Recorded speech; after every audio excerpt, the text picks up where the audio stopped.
again by Benning. Darnell Nurse left it in the corner, gets up center. Perry scores! Corey Perry! William able to shake away from Solani. It's given away to Solani around in front. Score! Teemu Solani with the steal. And the fans want one. Score! Off the floor! On the board! Paul Kariya!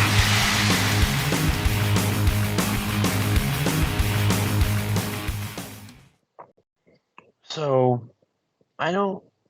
I'm a little upset with you right now because I don't think you ever told me who you are actually named after. And I've recently been made aware of Edward the Boy Jones, who lived from 1824 to 1893, who was a Briton who became notorious for breaking into Buckingham Palace multiple times between 1838 and 1841 when he was a teenager because he was obsessed with Queen Victoria. In 1838, at age 14, Jones entered Buckingham Palace disguised as a chimney sweep.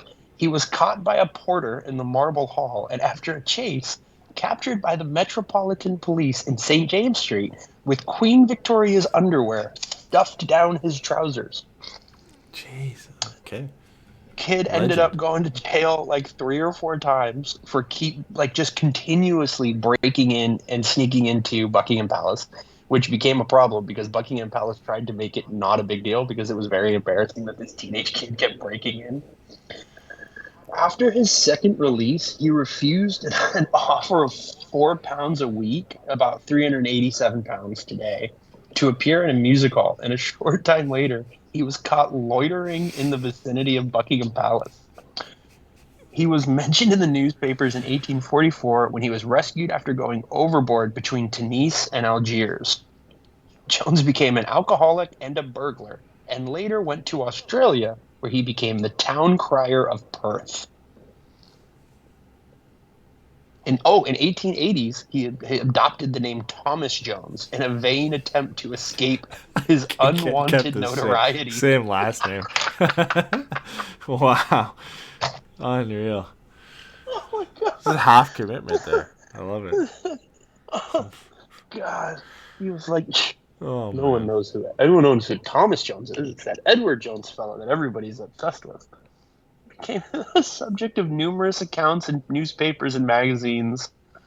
Oh my God, I'm just so happy. I believe my girlfriend told me he's like considered the first stalker because like he just kept breaking in to like hang out with Queen Victoria. Anyways, I love it. I love it so much. I'll take it. Hey, here I was. I'm so upset you didn't share that with me before. That's who you were named after. My parents lied to me my entire life. They told me they named me after Eddie Van Halen, and here I am getting named after some complete legend over here. Jeez, that might be a relative of mine. I love it, man. It's a good possibility. You never know. Oh, I'm so for it. Yeah, I mean, there's not that many Joneses in the world. What are the odds, right? Part of my family still lives in England, so you never know. Let's go. Never know. My God, bro. All right, we're calling somebody at like PBS, and we're getting on that like "Do You Know Who You Are" TV show, and we are going to find out if you are a relative of Edward Thomas Jones. I hope so.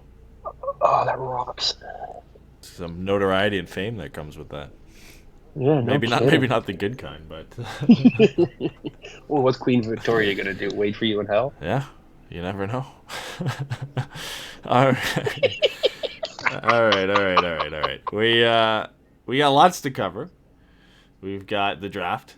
We needed some time to recover from that. Both Steven and I, we were stressing out before the draft, and me a good time after the draft. I'm not sure about you, but I was stressing heavily after the draft there for a bit with that pick. We'll have to get into it because I know there's a lot of people who, I don't want to say disappointed.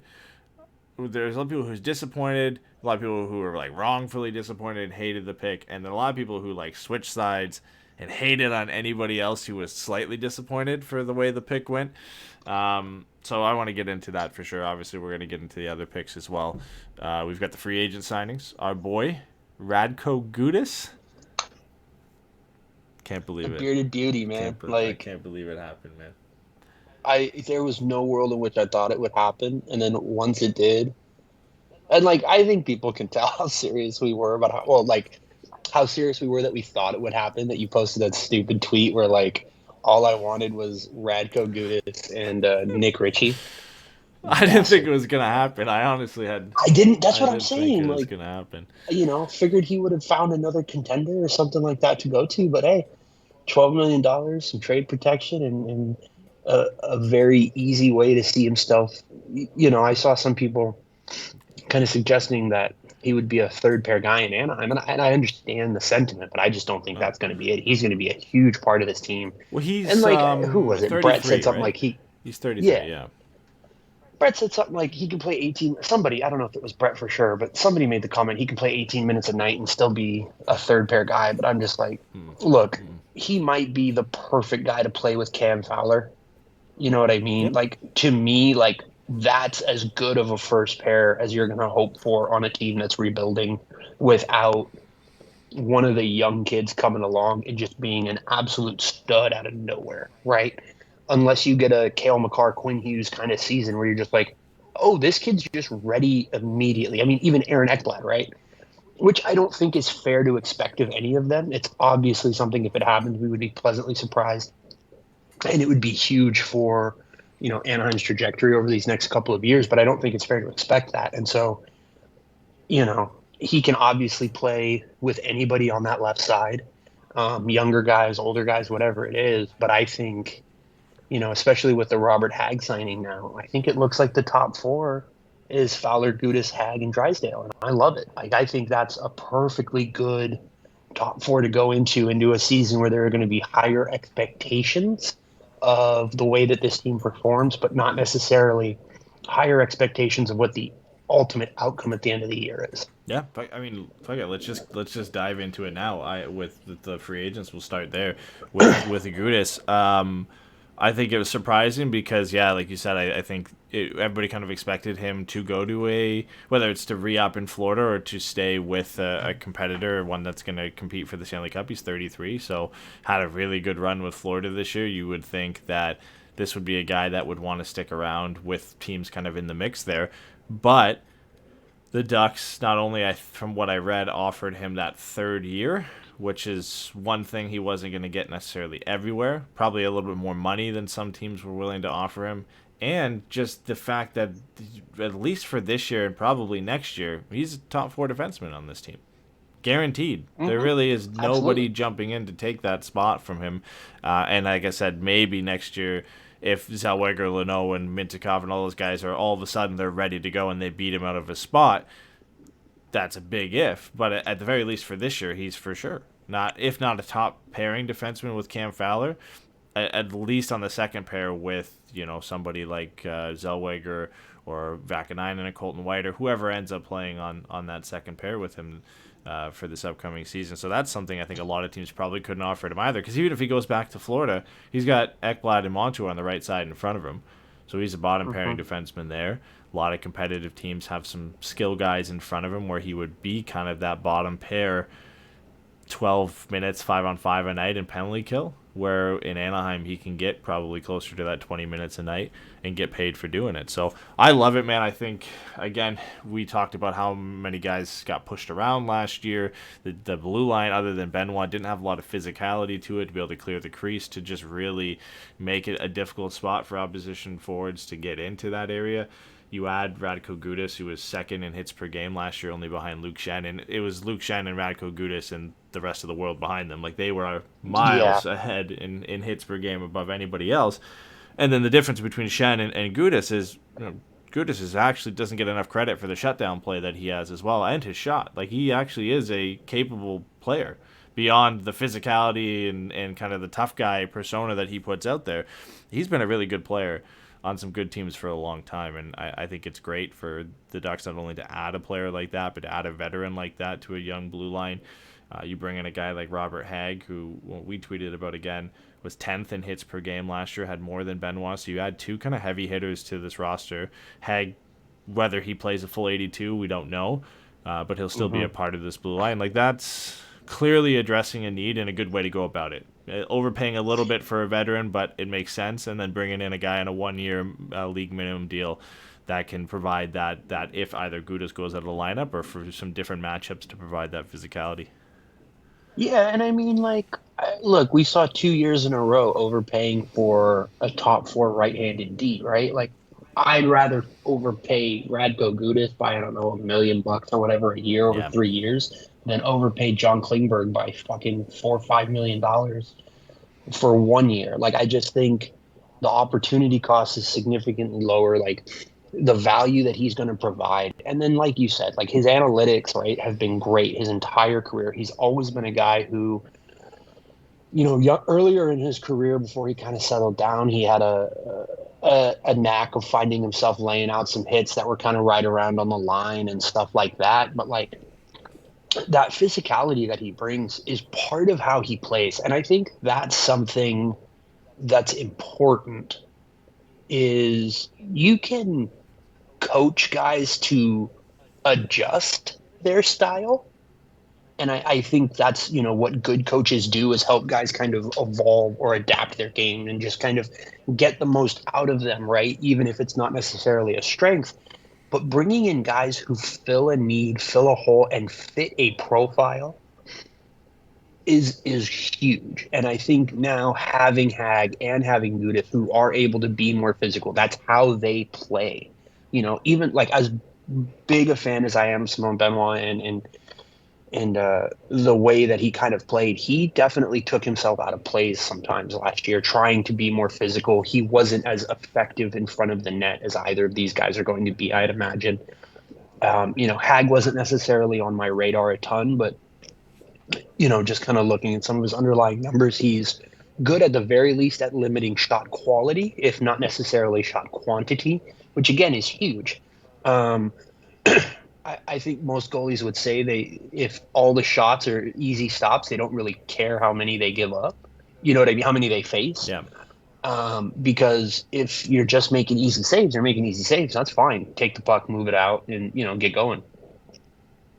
So bringing in guys who fill a significant need, but also fit the profile that this team needs. Like I said, we talked about it. Merrick and Friedman talked about it on 32 Thoughts. Anaheim got pushed around, and they were talking about that even before the Gudas signing. They were saying, the Arizona stuff was after Delorier left and all this kind of stuff. And even besides Arizona, teams were coming in and moving around and, not really afraid to really push those guys around. And, we don't necessarily have to go down like the Ryan Reeves rabbit hole of it all, but I think when there are guys who can be out there 15, 16, 17, 20 minutes a night and can at least limit the ease with which guys can come in and get bodies on and crash the net and stuff like that, it just makes a difference. And it's going to be really good for this team.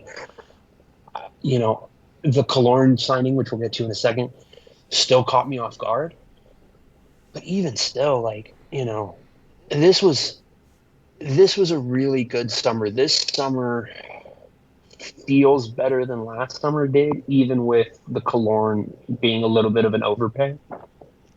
And again, I have no problem paying Radko Gudas $4 million a year to just be a nasty SOB, play really hard. Verbeek talked about his professionalism and the credibility with which he's going to walk into that locker room and be able to teach guys how to be pros and that kind of stuff. Because again, especially for that blue line, it's going to be a very young blue line. Like Jake from Crash the Pond said this, and I don't know why. It took me 30 minutes to figure out what the hell he was talking about because my brain was broken. But he was like, yeah, this looks like this team could have 3 rookies. And I was like, 3 rookies? What the hell is he And then I was like, oh my God, Lacombe and Hellison are still technically going to be rookies. Yep. And I was like, so that means if one of Minchikov or Zellweger or Leno or someone, maybe even Hines or whatever, steps in, yeah, man, you've got 3 of your 6 spots likely going to rookies now. And Hellison one sophomore who's only played 50 or 60 so games in Jamie Drysdale as well. Right, exactly. So having a guy like him, having a guy like Cam Fowler who can be a professional in a different way, right? I just think it's going to do so much for this team, and it's going to be a really just a huge net positive on the ice in terms of the way this team kind of operates. And again, I really want to see someone really try to go take a run at one of the kids, because Gudas is just not going to let that shit fly, man. He is going to find ways to hurt those guys. And I'm for it, man. I don't want those kids getting pushed around, especially those young skilled players who are going to need to, get better about kind of defending themselves, knowing who's on the ice and things like that. But they're skinny kids, man. They're not big kids. Yeah. And so,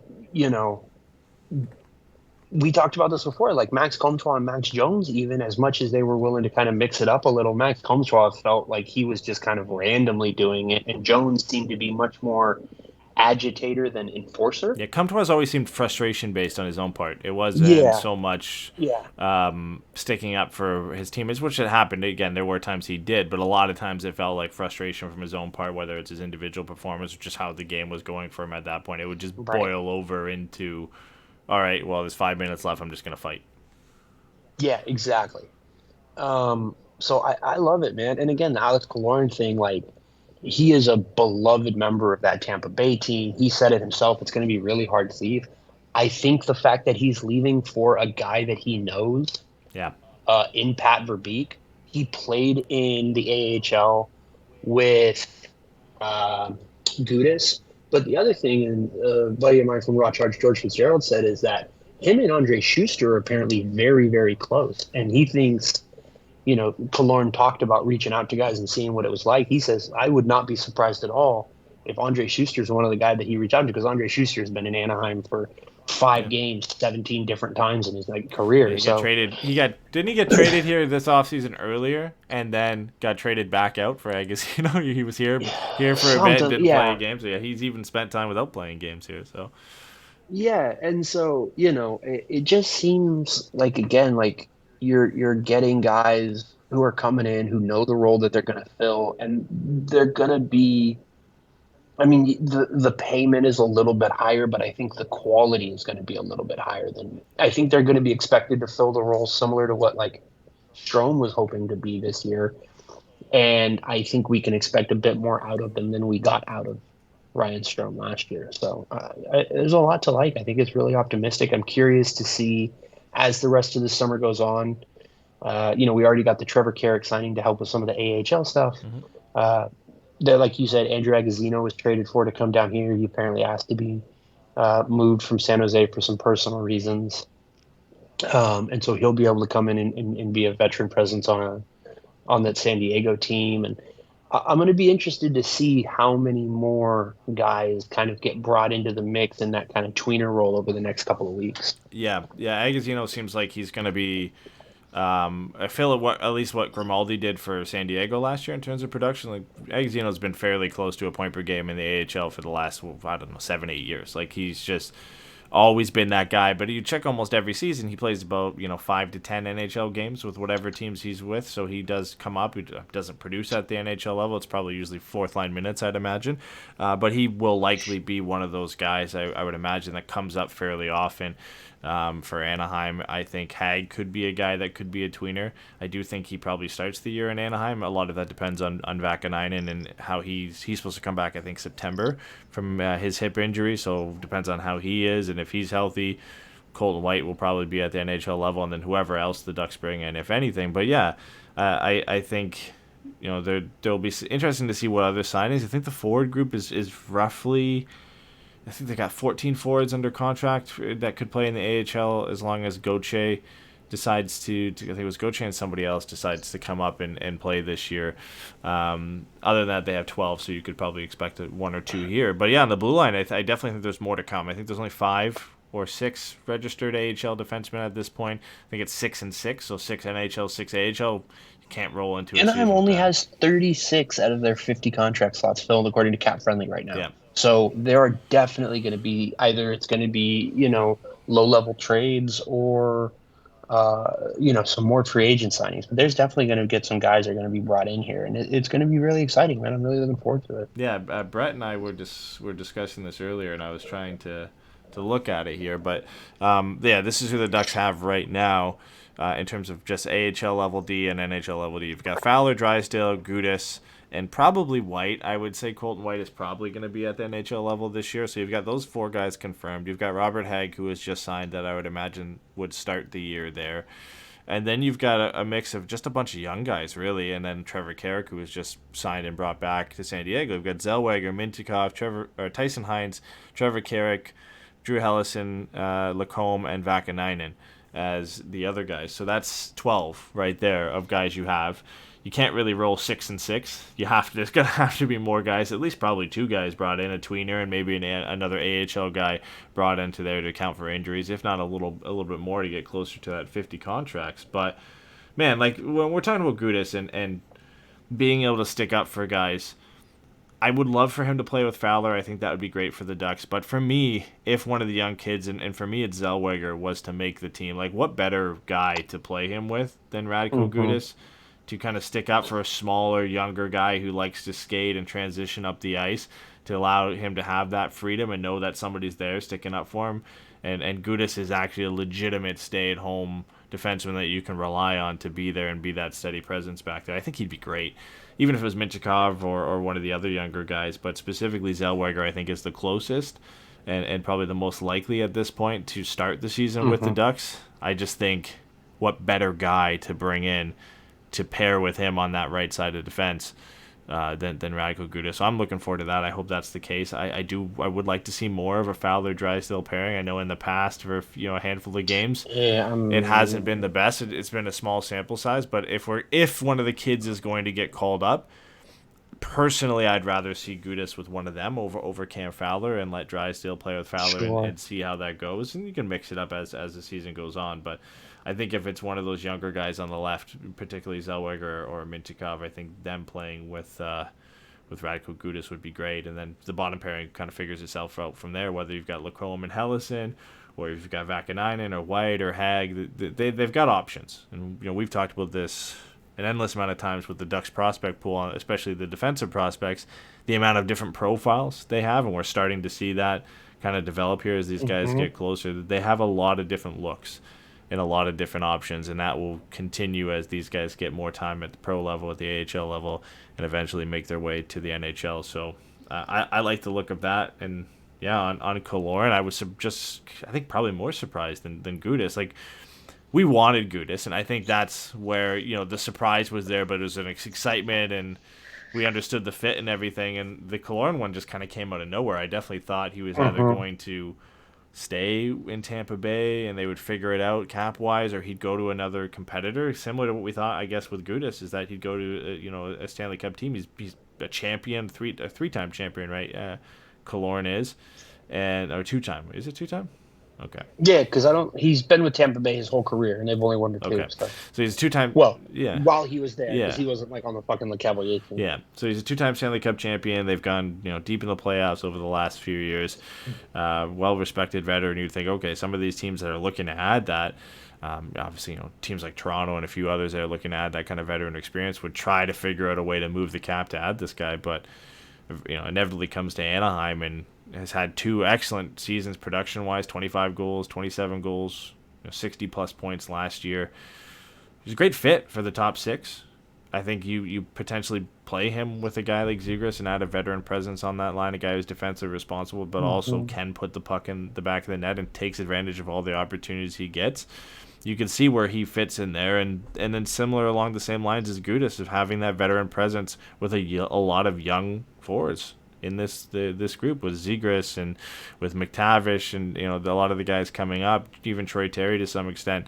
To have a guy like Killorn in the locker room who's been there and done that, and been there and done that recently as well, I think that's a key thing that Pat Verbeek was looking to add to this locker room, as well as a guy, again, that can be productive now. You get both, the best of both worlds there, of a veteran, leadership in your locker room, a guy who can kind of show you what it takes to get to that level and to win a championship, and then a guy who can still contribute and score 20-plus goals and 50-plus points as of next year, right? So I think it's a great signing. It's maybe 1 year longer and $1 million more than I'm ultimately comfortable with, but you can understand why they gave it to him.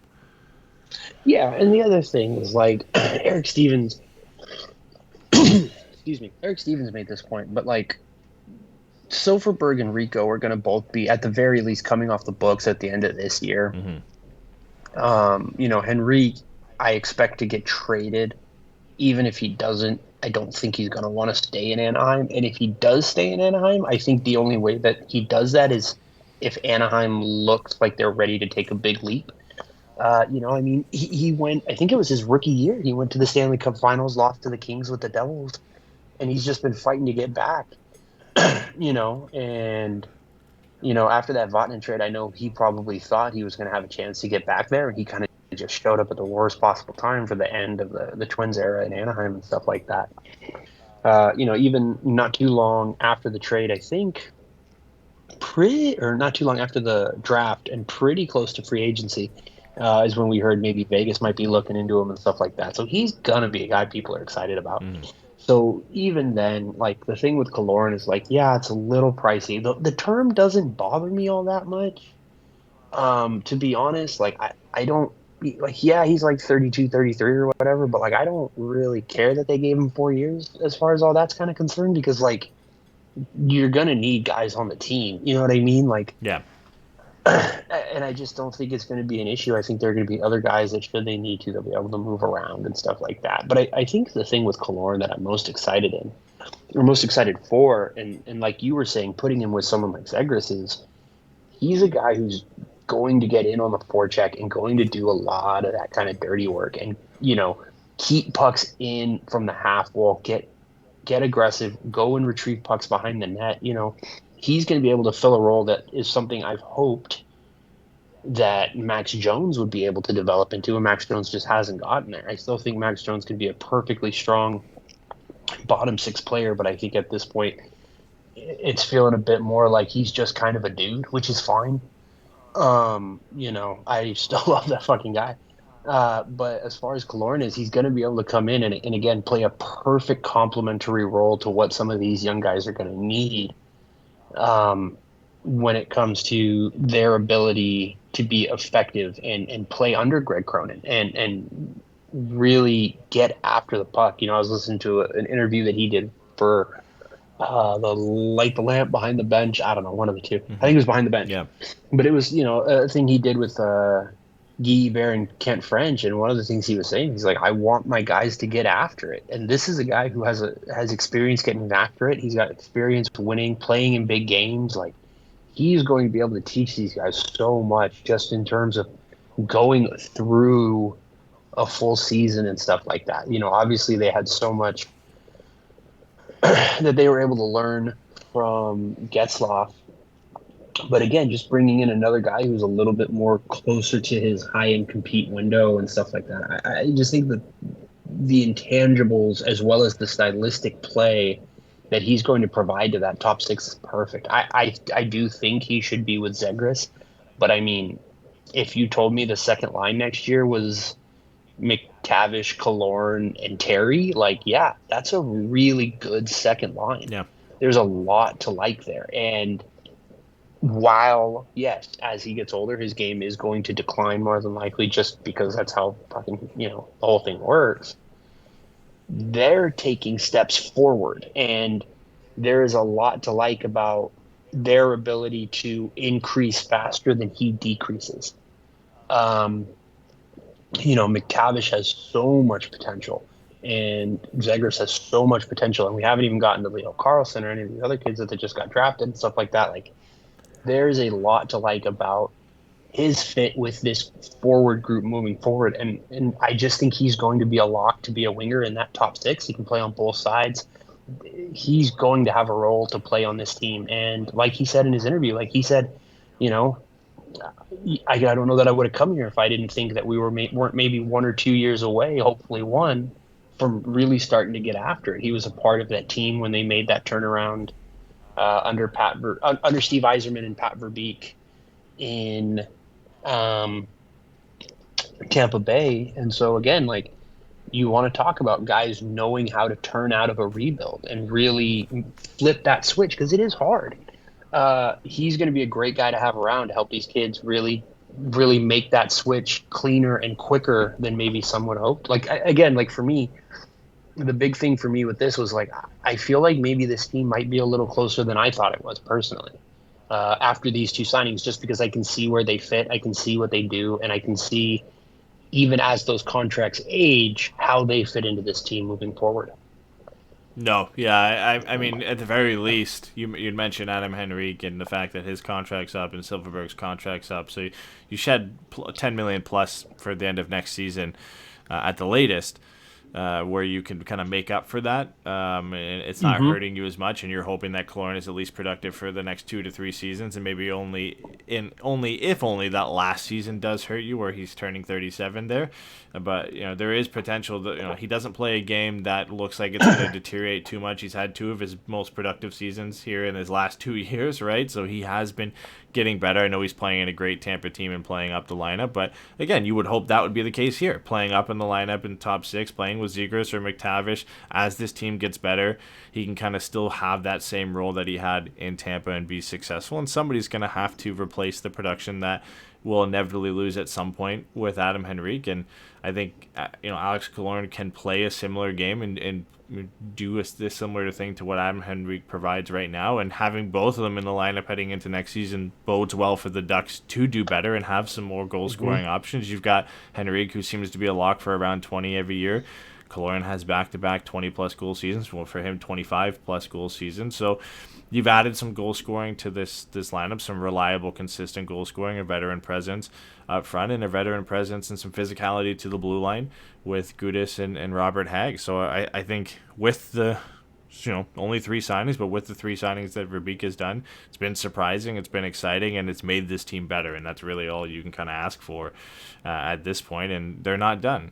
He did say after day 1, exciting day, they're going to sit back, take a breath for a little bit, see how things unfold, and see what they need to do. And like you'd mentioned, 36 out of 50 contracts filled, whether they're some NHL level signings or just some depth level signings, there's still more that's going to be done here at this point. And I mean, we haven't even got to the trades and the rumors around that and what they could do on the trade front. We went into the draft expecting Henrique and Gibson to be guys who could potentially trade it. Then all of a sudden we're in on Alex Debrincat and what could be going out the door for that way. So whether it's signings or trades or whatever, I mean, he's got more that he's cooking up this offseason. And, last year was Stroman Vetrano. This year it's Killorn and Gudas plus. So it seems to be going in the right direction, and it all points to one goal and one way that Verbeek wants this team to look and the way he wants them to play, and every acquisition he's made so far to this point has kind of stuck true to that. And before he was hired, or right when he was hired, the one thing we asked for is one kind of main direct vision and to stick to that.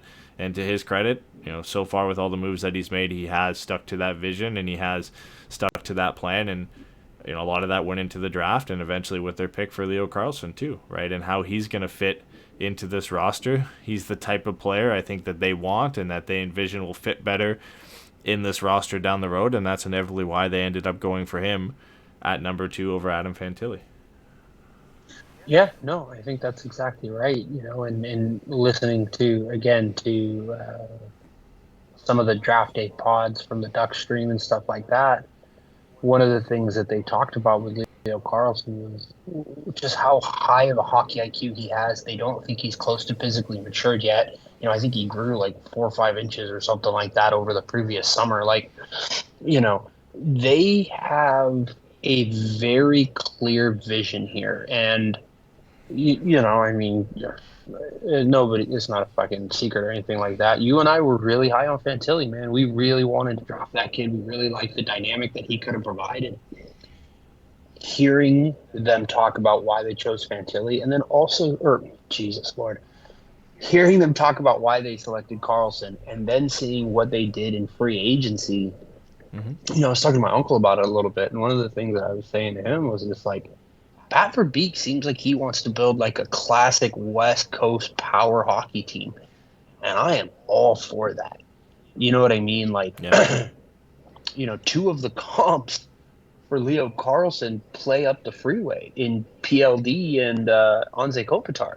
And then you got your boy Barkov and Bergeron or other comparisons, yeah. Yeah, you know what I mean? Like, and we'll get into the draft stuff in a bit, but like, there is, again, after free agency, after these signings, you can see what this team that he's trying to build is. And this team has a lot of faith that Leo Carlsson is going to be a number one center. And if that's true, whether he plays this upcoming year or a year from now, this team is set up to maximize that entry-level contract. This is something I've been fascinated about for a while, which is, in the NFL, you always hear teams talk about it's so important to try to win as quick as you can when you get a quarterback on an entry on his first contract, because it's cost controlled and he's not making the 30, 35, 40 million dollar starting quarterback dollar contracts that we see once these guys hit that point where they're going to need extensions.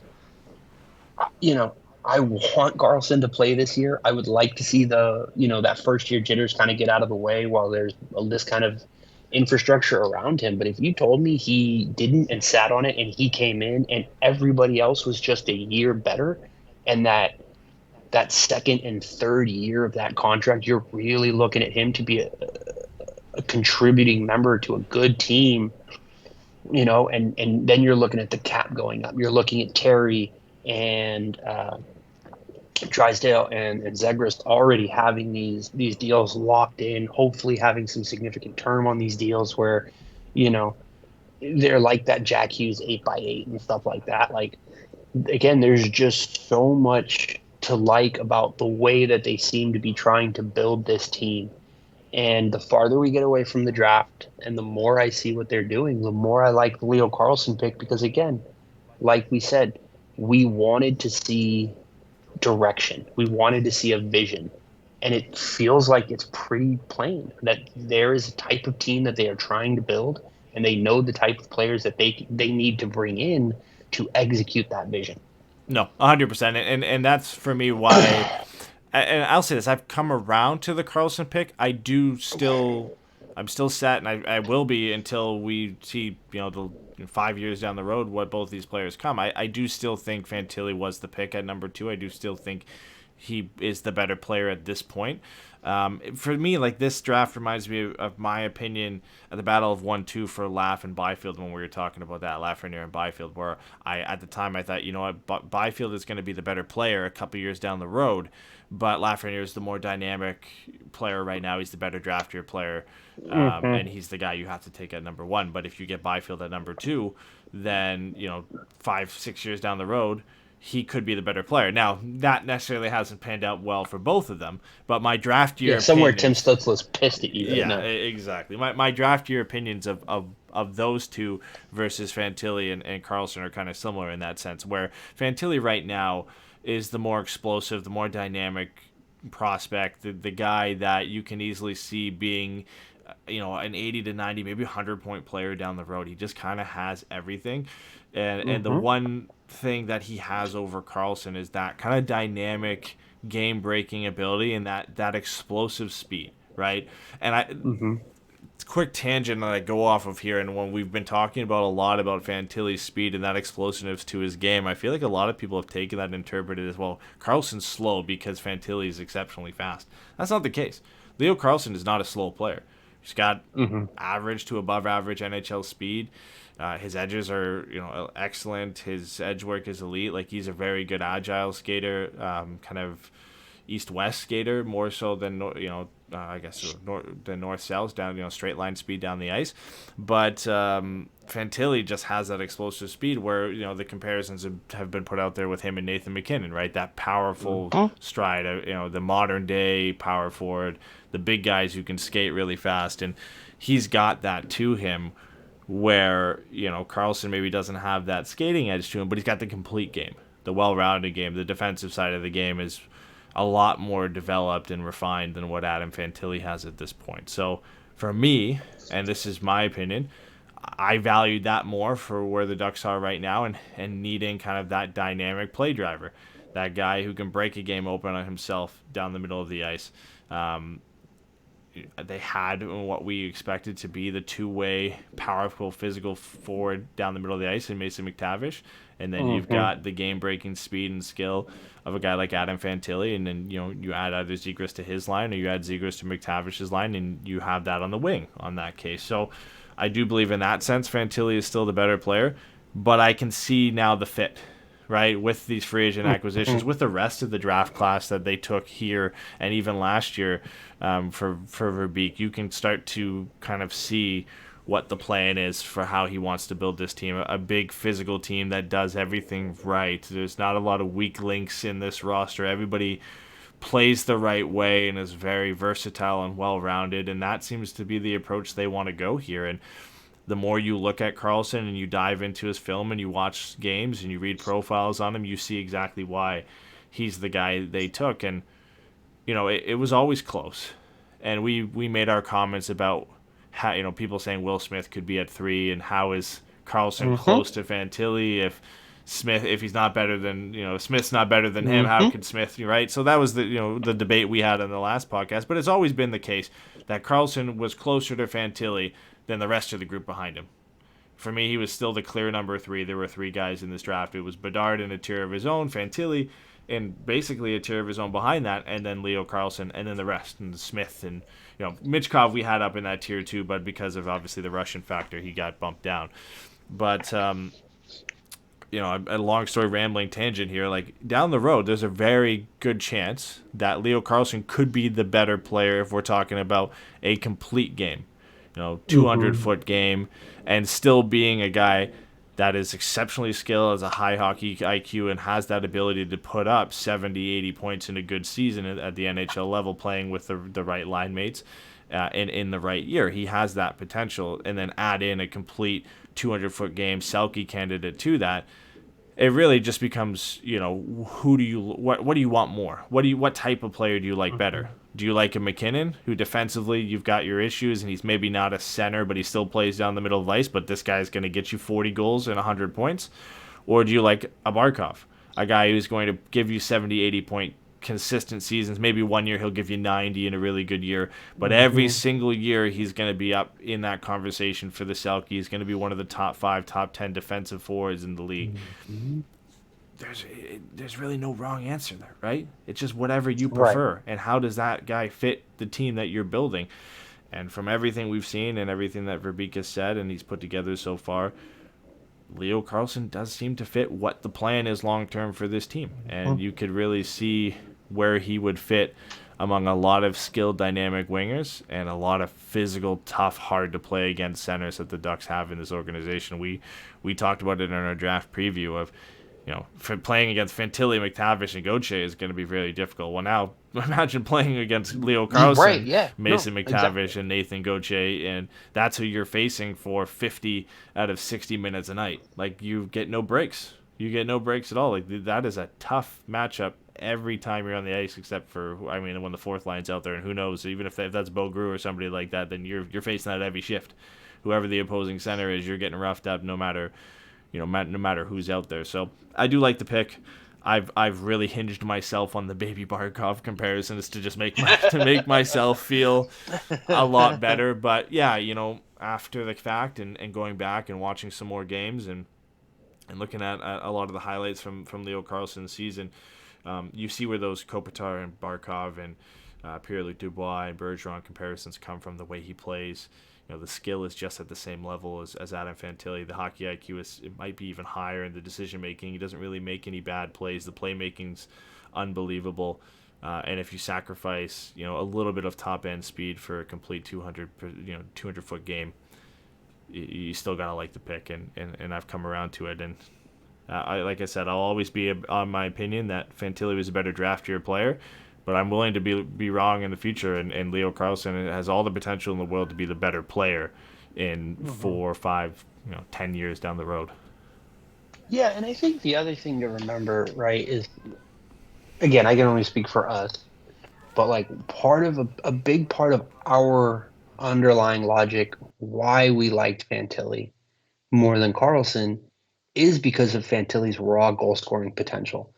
And, you know, again, like I was listening to some pods today, like, and one of the things Martin Madden said after day 2 when they went through all those picks is like, yeah, we were looking for goal scorers. Like, they took Niko Mijatovic 33rd overall, and then after that, they went for guys who could score, with the exception of the goalie Clara. But the other guys that they went out looking for guys who could score the puck. So like they understand that is the part of this team that still needs work. And again, this is a thing that is also still perfectly exemplified by the fact that this team is going after Alex Debrincat, who isn't by any stretch of the imagination a big physical two-way player. That is a small skilled winger who fills the net. This team. So again, like this team, this organization seems to understand that the part of this roster that is, or the part of this roster and prospect pipeline that they still have to work on is getting goals. And if they decide that goals are a thing they want to get from the wing, and that they think, again, that Carlsson has more goal scoring potential than maybe we feel like he does, just from our point of view. I get that, and I get it completely. I'm glad they didn't take Will Smith. It would have been interesting to see them take Matvei Michkov, but again, after looking at the way that this free agency has gone, you see exactly what they're trying to do. You see the plan that they have, and it really does just make me feel a lot better about the underlying decision-making process that led to them taking Leo Carlsson. So I think it's just very exciting, and it's so interesting, and I'm glad that we waited, because especially with Anaheim and the place that they're at as an organization and as a roster, I do think the free agency period and the draft are equally important in trying to get a grasp on what this team is doing and what this team is trying to build. Leo Carlsson is a big kid, but he's still going to have plenty of weight to put on. He's still pretty skinny. One of the things that, again, that they I think it was Martin Madden, I might be incorrect, I don't remember. I think it was Cronin was saying, is that he does have deceptive speed, right? He's not as an obviously explosive player, like you said, right? That kind of Dylan Larkin 0 to 60 fucking go. Yeah, or not all the time, like full blast all the time. He's not one of those guys. But he's a smart player, and he's quicker than you think he is. And those two things combined to cut down whatever that speed gap is, right? So even if Fantilli can beat him in a straight line race, you don't play hockey in a straight line, right? And God, I hate that I'm going to go here. It's like the strength coach for USC used to say, I'll start making my guys do the bench press when they put it at the 50-yard line. Mm-hmm. Like, I don't care that you can do, you can bench press this, that, or the other all these times. That's not necessarily functional in the terms of football. It's a great, opportunity. It's a great way to build strength and all that. But if that's what you're focusing on, you're doing this wrong. The strength needs to be functional. The speed needs to be functional. And having the IQ to go with that size and that strength and that speed and that skill is why they wanted Leo Carlsson. Like, everything I've heard, everything I've seen, everything that they've talked about is, we like this guy's fucking brain. Mm-hmm. His brain is perfect. Terry, smart guy. McTavish, smart guy. Zegras, smart guy. You're looking at these players that they're taking. Minchikov, Zellweger, Leno, Hines even, right? Like, these are guys that are smart players. Pastioff, smart players. There is so much to be excited about here. And again, like you said, a little bit of it is like coping with the fact that the guy that we wanted didn't get taken. But if this kid turns out to be like a Barkov or like a Kopitar, I'll take that, man, every day. I love Anze Kopitar. I love the way that guy plays. Like, I watched him fucking destroy us for years. Like, I got nothing against any of those guys. It's just, and I said this on Twitter, like, I think it's really hard to say or to see somebody be like, you could have Nathan McKinnon. How cool. And you're just like, dude, who doesn't fucking want Nathan McKinnon on their team? That's so dope. But then you're like, look at these other guys and look how effective those other guys are as well. Like, mm-hmm. you need all of it together. Like, you can't just build a team, of one thing or the other. And we're seeing that with some of the players that they've drafted. And, we talked about a lot on the prospect preview or review. They're building a deep and varied prospect pool. And And again, I think how much pressure does this take off of Mason McTavish and Trevor Zegras to have someone like Leo Carlsson who can come in, and not only that, but it's someone who's going to compete with them, going to push them. This is a guy who's going to make them want to be better, and these are competitive kids. I'm so excited. Like I just, again, the more I sit on it, the more I see everything, the more the vision kind of comes together, the more excited I am about the decision making process. No, yeah, there's clear decisions are made on a clear plan, right? Like that's something we've screamed for a long time. Clear vision, one clear plan, and then every decision the organization makes is to will that plan into existence, and it feels like that's the direction they're going in, and like on Leo Carlsson with that speed, and it's been talked about a lot on Twitter from what we've seen, and a lot of people saying either saying he was slow or getting on other people for saying that he was slow. Yeah, like, he's slower than Fantilli, but like you said, he picks his moments. And if you go back, you could even look, I'm not a fan of always just watching highlight compilations, but go and watch them. Go look at some scouting breakdowns and videos where they look at his play in depth. And there are some really good ones out there. I think the Elite Prospects did one where they broke down his game for like 8 minutes. And a lot of it about his skating and his decision making, where he doesn't have that Fantilli speed, that McKinnon speed, that McDavid speed, where at any time and at all times he's got you on your heels, right? He's got defenders on their back foot waiting for that explosive speed at all instances. He's just the smartest guy on the ice at all times, and he knows the right moment to turn it on, and he's quick enough and he makes the decision at the right time that he catches the defender off guard. And that's why it looks like he's very quick in that moment, because he picked the right moment, and he is quick enough to catch the defender off at the right moment, where then he uses his speed to create separation, get in one-on-one, create an odd man rush, whatever it might be. That's an exciting thing. I mean, obviously, you would love a guy who can do that at all instances, but when you've got a guy who's smart enough to recognize, I'm not the quickest guy on the ice, but I know when to use it, it's just as deadly as a guy who can do it at all times. And again, we've seen that with players like Kopitar and with players like Barkov, where they aren't the fastest players in the NHL. They're average skaters in terms of top speed in the NHL, but they know when to use it.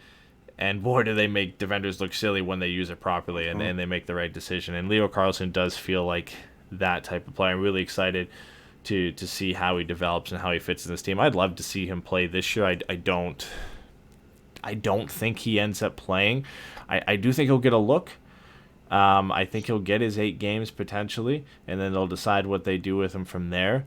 The one destination that I think is highly unlikely for him is the American Hockey League. I just don't think he plays. No, I'd be back to the SHL for sure. I don't think he plays. Back to Orbo. Yeah, with San Diego. Orbo has a good team. I think Jonathan Lekkerimäki, who is a Vancouver Canucks first-round pick, is now playing there.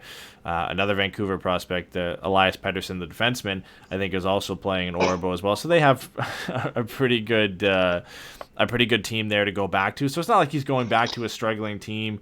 And there's no point in sending him back there. They're going to be a good team. He's got good players to play with. He's going to be playing against men for another season, looking to improve on that. So I think that beyond the AHL is a good spot to send him. But man, I would love to see him impress in camp and just give the Ducks, every chance to keep him up. No reason to send him back down or send him back to Sweden. So I would love it. There's a fit for him, right? It's not like he's locked out of being able to play in the top 6. We're talking about Vetrano taking up one of those spots at this point, right? And even if Henrique and Strome stay, there's a real good chance he could play, whether it's on the wing to start or at center, and push Zegras to the wing, that he could be in the top 6. But regardless if he goes back to Sweden or stays in Anaheim this year, he's going to be one to watch. And if he goes back to Sweden and hops in next year, like you had mentioned, he's hopping into a roster with one more year of Trevor Zegras at the NHL level, one more year of Troy Terry, both of them locked into hopefully long-term contracts, and guys like Zellweger and Mintyukov having a full year, whether it be with the Ducks or in the American Hockey League, Pastujov a full year in pro hockey, all of these guys pushing at that time for NHL roster spots, and then you inject a player like that into the lineup. It's almost the perfect time for him to be drafted, for him to develop, and for him to step into this lineup. So Yeah. As every day goes by and it gets closer to seeing him, at the rookie tournament, at preseason, and hopefully at some games to start the season, you get kind of more and more excited about how his play and how he could fit and what that's going to look like for the Ducks. Absolutely. So I want to ask you this, and this is kind of a left turn, All right, but I'm curious where you're at. How far into July do we have to get? And I'm not trying to raise the alarm or anything like that. I'm just asking.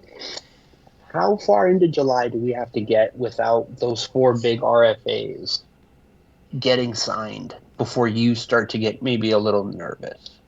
Because if you told me August 1st, if you told me like into August before you really started getting nervous, I totally can understand that, especially with, the conversations apparently that they are trying to trade for Alex Debrincat.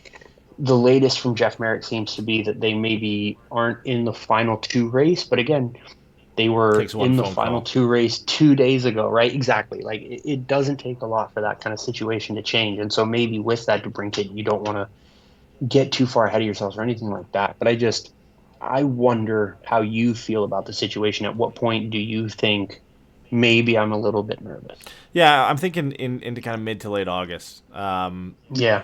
Only because there's so many things going on. The Debrincat thing, our names have been thrown in there as one of the final 3 teams at one point with the Islanders and Detroit. And like you said, Merrick has kind of updated that a little bit with now it seems to be down to Detroit and the Islanders. But again, days ago, hours ago, we were one of 3, and now it's one of 2. So there's still could be in the mix, and like I said, it only takes one phone call to get right back in there. So there's that going on.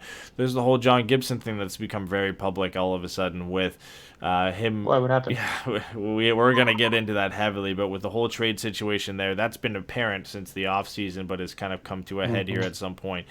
And now that's something that they've been dealing with all this offseason, trying to find a fit for him. They both are working towards that goal, and Gibson wants to go to a competitive team, but the Ducks want to get what he's worth.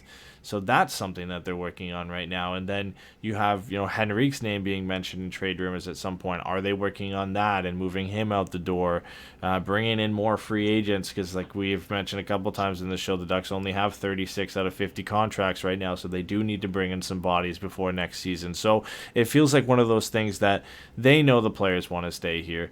They have an idea of what it's going to take to get there, and there's enough time to get to that point before it's concerning that you can figure all this stuff out that needs to be figured out now and get to those conversations at a later date and make those decisions later into August. So yeah, if we have these decisions come to a head, Debrincat gets traded, whether it's here or somewhere else, we hear some kind of resolution on John Gibson, whether he's staying or he does get traded. Those are the 2 big ones. Adam Henrique's not a major one for me, but or if he's traded or we get some indication that he's staying. If all those come to some resolution here, and then we're waiting weeks and weeks and weeks and still haven't heard anything on the contract side of thing, I think that's when I'll start to get nervous. But with so much going on, it's understandable why it's kind of taken a back seat, at least from the outside looking in. It's taken a back seat, and we're waiting a little bit here. So yeah, I think for me it's mid to late August, or just when everything calms down. If we're waiting and waiting and waiting for a long time and hearing nothing on that, then I think I'll start getting concerned at that point. So now I'm going to ask you, Mr. Edward Thomas Jones, do you want to go with the goal scorer or the goaltender? Which one do I want to have him more? No. Do you want to talk about Debrincat or do you want to talk about Gibby? Okay. Well, then we're gonna come back to the rest of the draftees after, because I do want to get into this now. So let's just no. Do you want to do the draft? No, I want to get into this now because we're on it now and it's important. Let's go Gibson, and then we'll do Debrincat after, and then we'll go into the draft. Okay. Yeah. The whole Gibby situation, man. It's just been a shit show, a circus, whatever you want to call it, over the last 24 hours. Conflicting reports, agents coming out denying reports. John Gibson appearing on the Cameron Strick podcast. Now, obviously pre-recorded probably about a week ago, if not more. But just perfect timing, I guess, on their part to capitalize on the news to have that one come out. But like, this is something we've known since last year and middle of the season and early in this offseason, that John Gibson wants out of Anaheim. The Ducks want to help him get to a place where he can be on a competitive team, compete for a Stanley Cup, but they want to make sure they get what they think he's worth. And that's just something we've kind of known, and it's been semi-confirmed. And we've had these reports come out before where John Gibson's asked for a trade, and he's come out, I think through Eric Stevens at that point, and said, no, like, I don't want out of Anaheim. I haven't asked for a trade. And now we're kind of getting more concrete details. Well, yeah, he's asked for a trade, and they're working at it together. But unlike what Frank Saravelli said, he hasn't said, I've played my last game in Anaheim and I've told the organization I'm never playing there again. But yeah, like, I just think it's been dramatic and ridiculous, but it's all just kind of confirmed something we've known for several months at this point, that Gibson wants out of Anaheim in an amicable way, and the Ducks are working with him on that to find him the right fit for him and the right return for them. So nothing surprising on that front, but just the way everything's blown out has just been ridiculous, right? So yeah, I mean,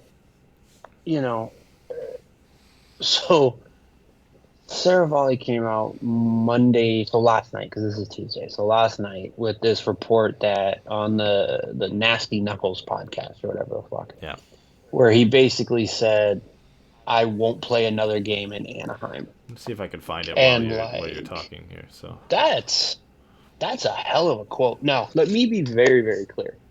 If Gibby said that, it wouldn't surprise me. We know he's an emotional guy. We know he's got a fiery kind of set about him. And if he said that to somebody in a sense, right, in some kind of sense, right, that he told that to the front office or something, like, yeah, you know what? He's been through hell the last couple of years. If his patience is worn thin, he's absolutely earned the right to, kind of stick his claim on that. And that's fine. The problem with what Saravalli did is he went with a quote that, according to the agent, according to the player, and according to a separate insider in Elliot Friedman, he never said. And the thing about it that's so frustrating for me is, like you said, we've known for some time now that Gibby has wanted out. Again, I was listening to the draft day Ducks pods today, and on the draft floor, talking to Greg Wyshynski, Kent French flat out says, we know Gibby wants to move on, because they were talking about the goaltending market and about Helly being available, about Gibby being available, about the way that, like, the goaltending market reflects the way that the goaltenders went in the draft and all these different kinds of things. And, yeah, it feels, and again, this is some amount of speculation on my part, but it feels like Saravalli wanted the headline without having a scoop, because again, this is stuff that had come out not too long after the season. And it was him too. It was his article, was the kind of the first article it came out in, where it was the trade targets for the draft. Gibson's name was in there, and it was just a simple report from what we've heard before. John Gibson has asked for a trade, and they're working on it. So he could have just re-upped that, but went overboard with it. And that's the thing, is you're playing with another person's reputation. Mm-hmm. When you say somebody said something, you're putting your own reputation on the line, which you're entitled to do. But you're also putting their reputation on the line. And whatever frustration Gibby does or doesn't have with the organization, with the situation, with what he's been through in the last couple of years, if he goes to his fucking agent and is like, you need to put out a press release immediately saying, I didn't fucking say this, that's a problem. Because he could have not said a thing. He could have just let the whole thing ride and been like, yeah, that's what I said, whatever. Mm-hmm. Not said nothing, right? He didn't have to acknowledge it. He didn't have to do anything. But he made an intent. And then Fried reports today that Gibby fucking called the front office to be like, I didn't say that. Yeah. And to make sure that him and Pat Verbeek are on the same page together. It feels to me, and this is what I said before, I was talking to some people offline or like online, but whatever, not on Twitter, yesterday. And the thing that for me that I felt like it is that Gibby basically was just like, yeah, I've asked for a trade and I expect it to be done by the end of this, like before the season starts. I don't expect to play another game for Anaheim. And Saravalli came out and decided, oh, I know what that means.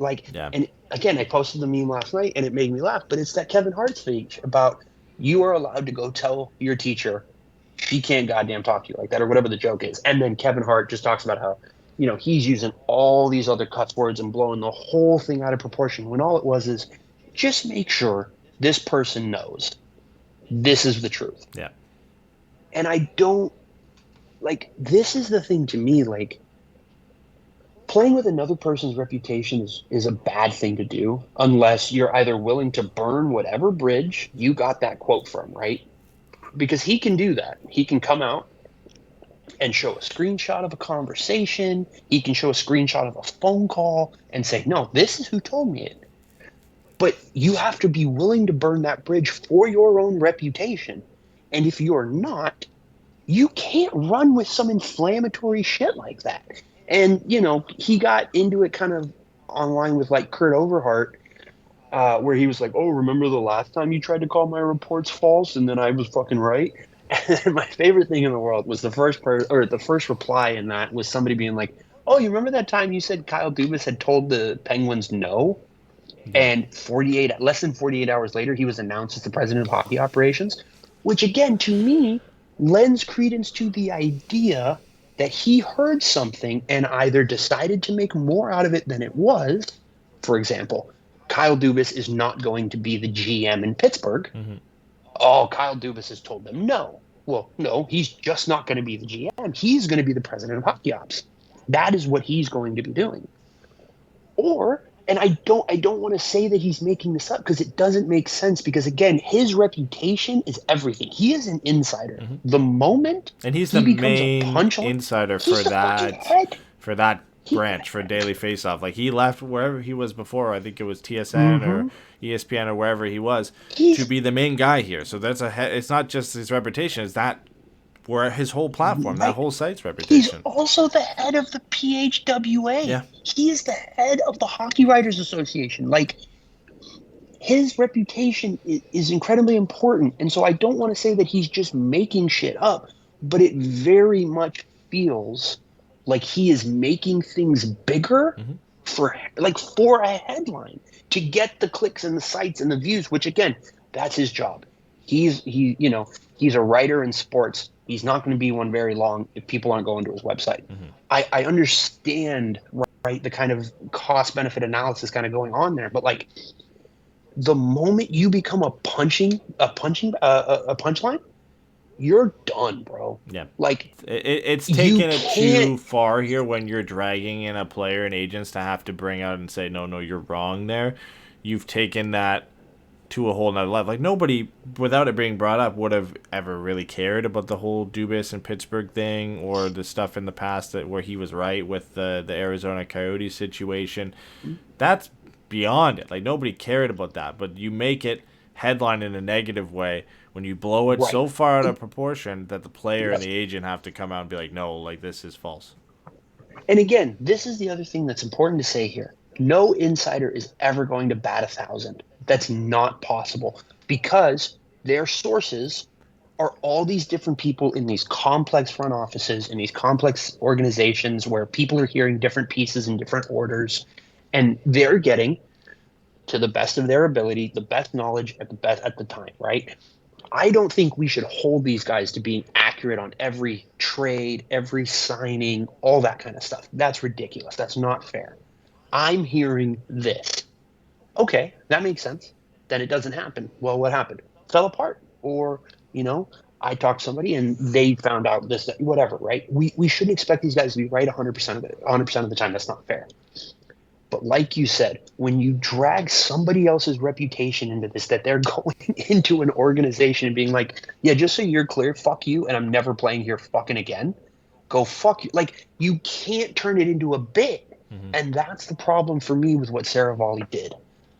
Yeah, it seems very clear that Gibson wants out of Anaheim. He understands he's only got so many years left in his window of being a difference maker on a contending team. I listened to the interview with Cam and Strick today, and I was actually very glad to hear the way that they talked about Gibby and their appreciation for how good Gibson is, and the fact that this situation has just been a disaster and it hasn't been of his own making. Hearing Frege and Merrick talk about it, there are a lot of people out there who still think he can be a difference maker and he can do this. I'm going to say this. I think I said it somewhere else. I don't remember where I said it. If John Gibson went to Carolina, he would win a Vezina in 3 years. I guarantee you he would win a Vezina within 2 or 3 years because he would have the support to where he could be special in a way that wins you those kinds of awards, in a way that wins you those kinds of games and allows you to be the difference maker.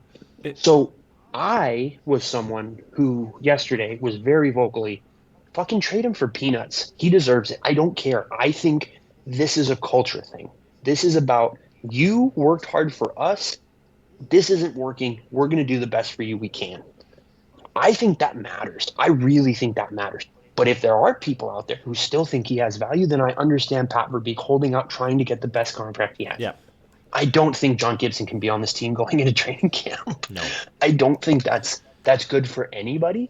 But if that happens, I'm glad John Gibson came out and be like, look, man, if I got to play games for Anaheim, that's, it's not necessarily what I want, but that's what I'll do because I'm a professional and I appreciate the way that the people in the city and this organization have treated me.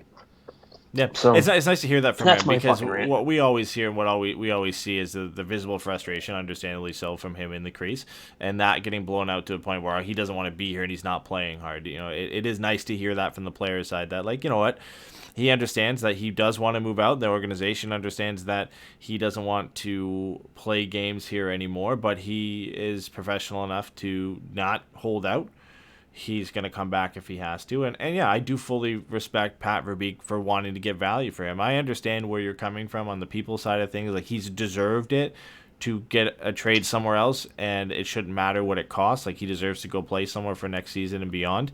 But I do understand Pat Verbeek. Listen, he's got an asset. He's got an asset that he knows has value because I think there was a few quotes, and it might have been from Frege and Merrick, where a lot of people around the league and a lot of teams that would be interested in him know that if he gets put in the right situation, he could break out easily. Like, if Linus Ullmark can win a Vezina with Boston, I think John Gibson has a good case of going somewhere that has some defensive structure, and whether it's winning a Vezina or just going back to being an elite netminder in this league, he has that potential to do so. So I understand completely why Pat Verbeek would want to hold out and try and get what he thinks is of value. But at some point, it's going to come to a head. Somebody's going to have to push one way or the other, and whether that's Verbeek, settling for a little less than he wanted, or teams ultimately just wanting Gibson to the extent that they pay what they think he's worth. And I think the Devils are a team to keep an eye on there.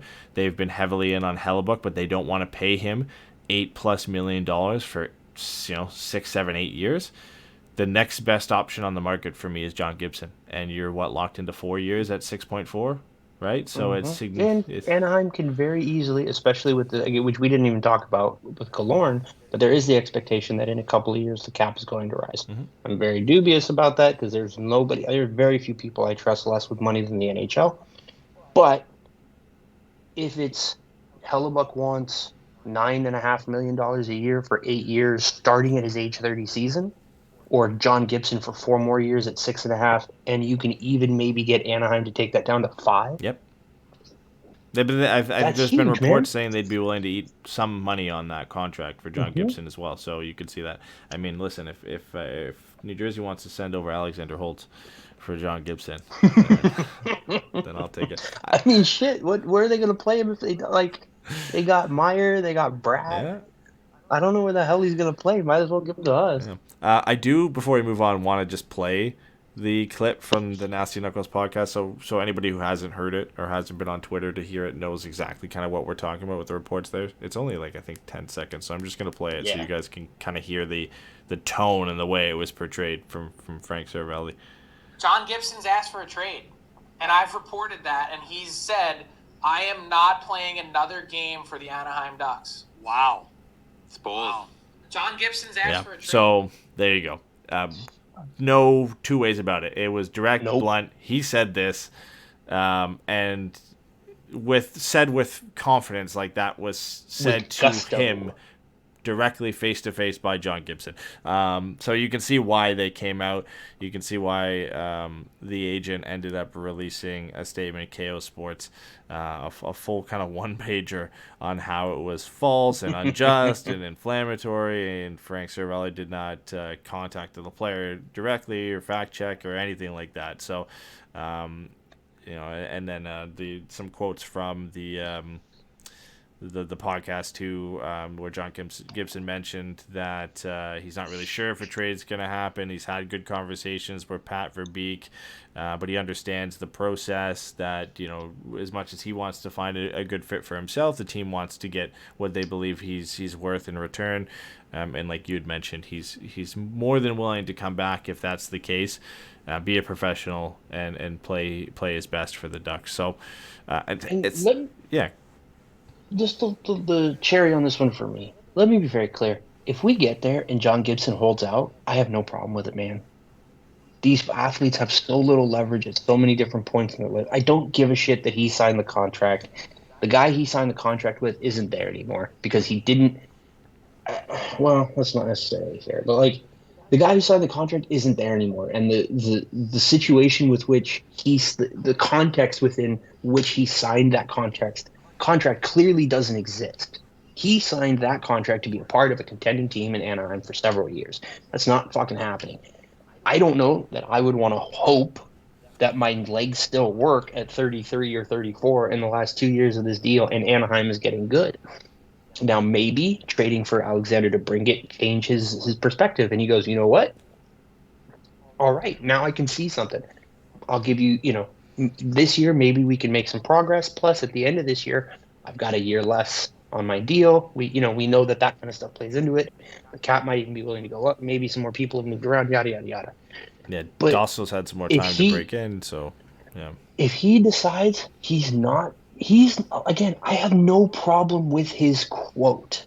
Yeah, not at all. But you can't say someone is saying some shit like that without them being willing to back you up. Yeah. That's the only thing, because that is a very big claim. Like holding out is serious, and there's a reason we freaking see it so rarely. Like at this point, off the top of my head, the only people I can think of who've held out are Rickard Rakell, Nick Ritchie, and William Nylander. Like, you know what I mean? Like, it's just an absurd situation. Holding out doesn't happen anymore because guys are more self-conscious about the way that they appear and all these kinds of stuff. Mm-hmm. If he wants to hold out, good for him, man. Don't take any lumps you don't need to take. You gave everything you could to this team. That's fine, man. I got no beef with it. So if we get there and he hasn't been traded and he says, I'm not playing, fine. I don't care. I've never had a problem with the alleged quote. The problem is the quote wasn't real. Yeah. And that's the issue. Well, there's the quote from Friedman the other day is the way you should go about it when reporting. It says the same message. It's just not specifically saying the player said they're going to play. They've played their last game, like they talked to you to your face and said it. He said, look, John Gibson wants to trade. The Anaheim Ducks want to accommodate it. I think the Ducks have found this process harder than they thought. Simple. Mm-hmm. Gets the same message across. John Gibson wants to trade. The Ducks are working to get that done.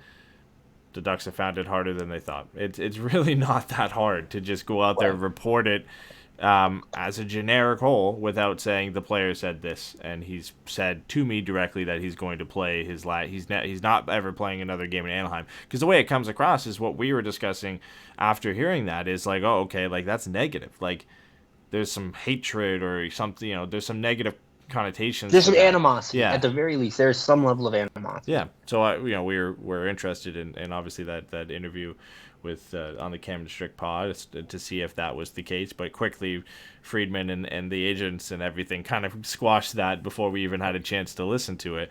But yeah, it is nice that isn't the outcome, because it would have been really unfortunate for that to be true and that things to have turned negative behind the scenes and that whole situation to get dramatic like that. It would have been very unfortunate. But yeah, at the end of the day, I do personally hope John Gibson gets moved for his sake. I do think I do think it's the right time, and I thought last year was the right time too for the teams to just split.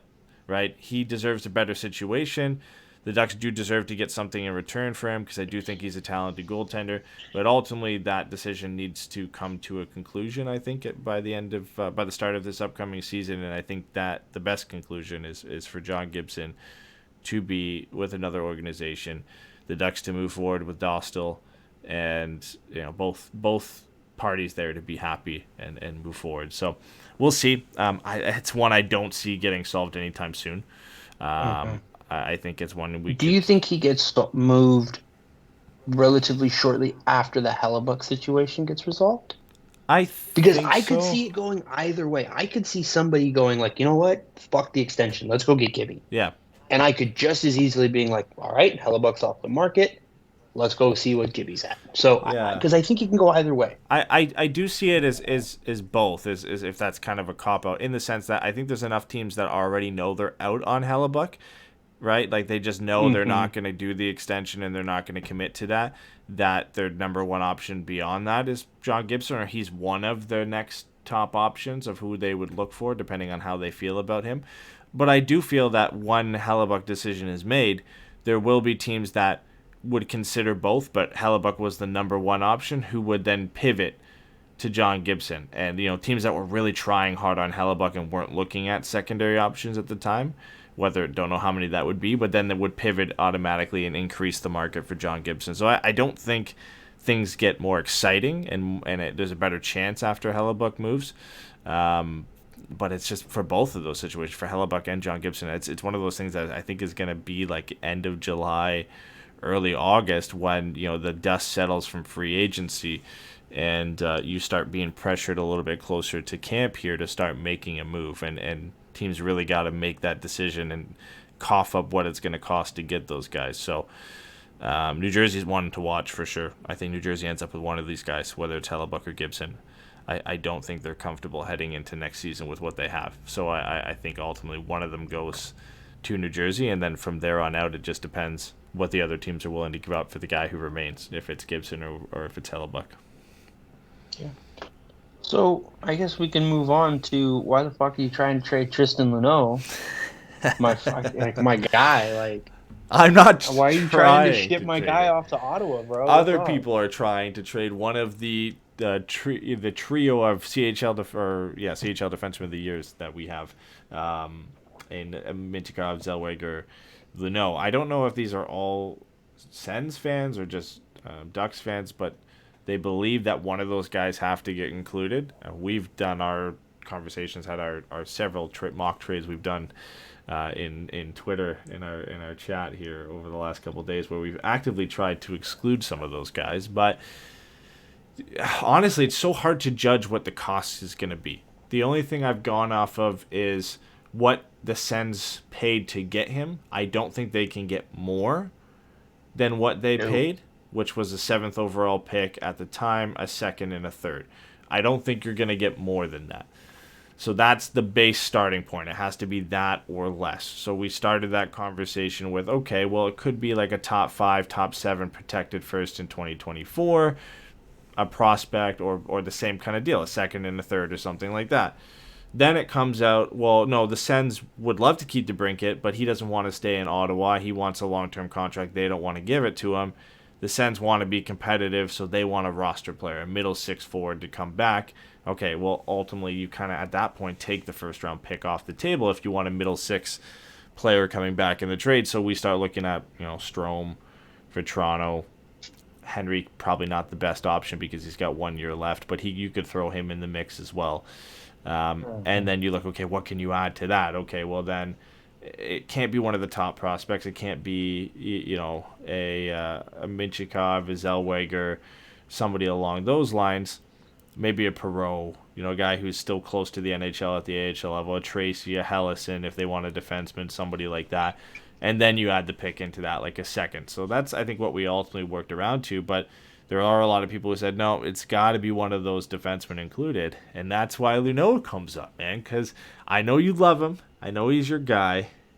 But of the three, not only is he the one I think Ottawa would be most interested in, because Ottawa scouts Gatineau right in their backyard. Like, they love players from Gatineau. It's literally just across the border for them. So he'd be a guy they've seen a lot. And a right-shot defenseman, which is something they desperately need. They've got their lefties. They've got Sanderson. They've got Shabbat. They got Uyghur, who plays on the right but is a lefty, I believe, right? So they would love him to come in. So he'd be my pick there. Wait, what? Uyghur. He's a lefty, right? Who plays? Uyghur's a righty. I thought he's a lefty who plays on the right. Or is he a righty who plays on the left? No, he's a righty who plays on the left Okay. because he played opposite Ekblad, but he's in Calgary. Oh, yeah, he got moved. Oh, right. Oh, no, they were interested in him at one point. Yeah. Okay. Oh, yeah.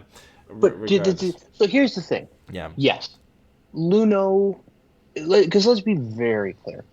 Alex Debrincat is an incredibly rare commodity. He's got 2 40-goal seasons. There's plenty of reasons to think that he could put up more goals than that. Well, yeah, Sens fans in the say right situation. He had 15 posts to start the year last year or something. Yeah, so he is absolutely a quality of player that one of, like, a Tristan Luneau should be on the table. Yeah. Here's the thing for me. They don't have that much leverage, and he had a down year. I just, from a negotiating standpoint, don't think you should pay old prices for current players. Yeah. You took a risk that at the very least he was going to put up numbers, and even if he didn't want to stay, you could get more for him on the back end. That didn't happen. You can't, like, if we're going to hold out because of, like for the same reason people don't want to pay for the price of Gibby because they're looking at his last few years, you can't do that with Debrincat either. I get why Ottawa is doing that, but he's not under contract. Yeah. And the last I heard, the 1-year deal, excuse me, I'm so sorry. The 1-year deal thing isn't on the table anymore over there either. Yeah. So if he goes through arbitration, he has to sign a 1/9, I think is the case. Something like that, yeah. But, like, so that's the thing for me is I would really just like us to not trade Tristan Luneau because, yes, he's a right shot. He's a player who would fit in really well with that top 4. They've got Sanderson, they've got Shabbat, they've got Killorn. Like, he perfectly fits into what they're doing over there. Killorn was the guy, I forgot. That's the guy, yeah, who's a lefty who can play on the right for them. But I don't think they're in a position to demand the level of premium assets that I consider Luneau. Yep. If you traded the pick and they took Luneau, you live with that, right? But you have Luneau. But that's not what this is. You just have Luneau after he had a huge leap. Yeah. Like, he had such a phenomenal... Like, again, he won Defenseman of the Year for the OHL. QMJHL. Quebec. Oh, who was OHL? Which one was that? We had 3, so it's okay. Yeah, I just don't... I don't know my HLs. We had them all, so it doesn't really matter. But, yeah, that's right. Gatineau's in Quebec, yeah. But that's the thing, right, is he... Like you said, like, he fits what they want, but, like, he just had that jump. His value himself is at an all-time high. Debrincat's is arguably at an all-time low.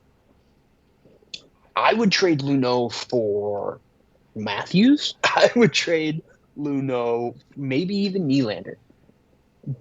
I'm not trading Luneau for Debrincat because those other 2 guys are coming off incredible seasons.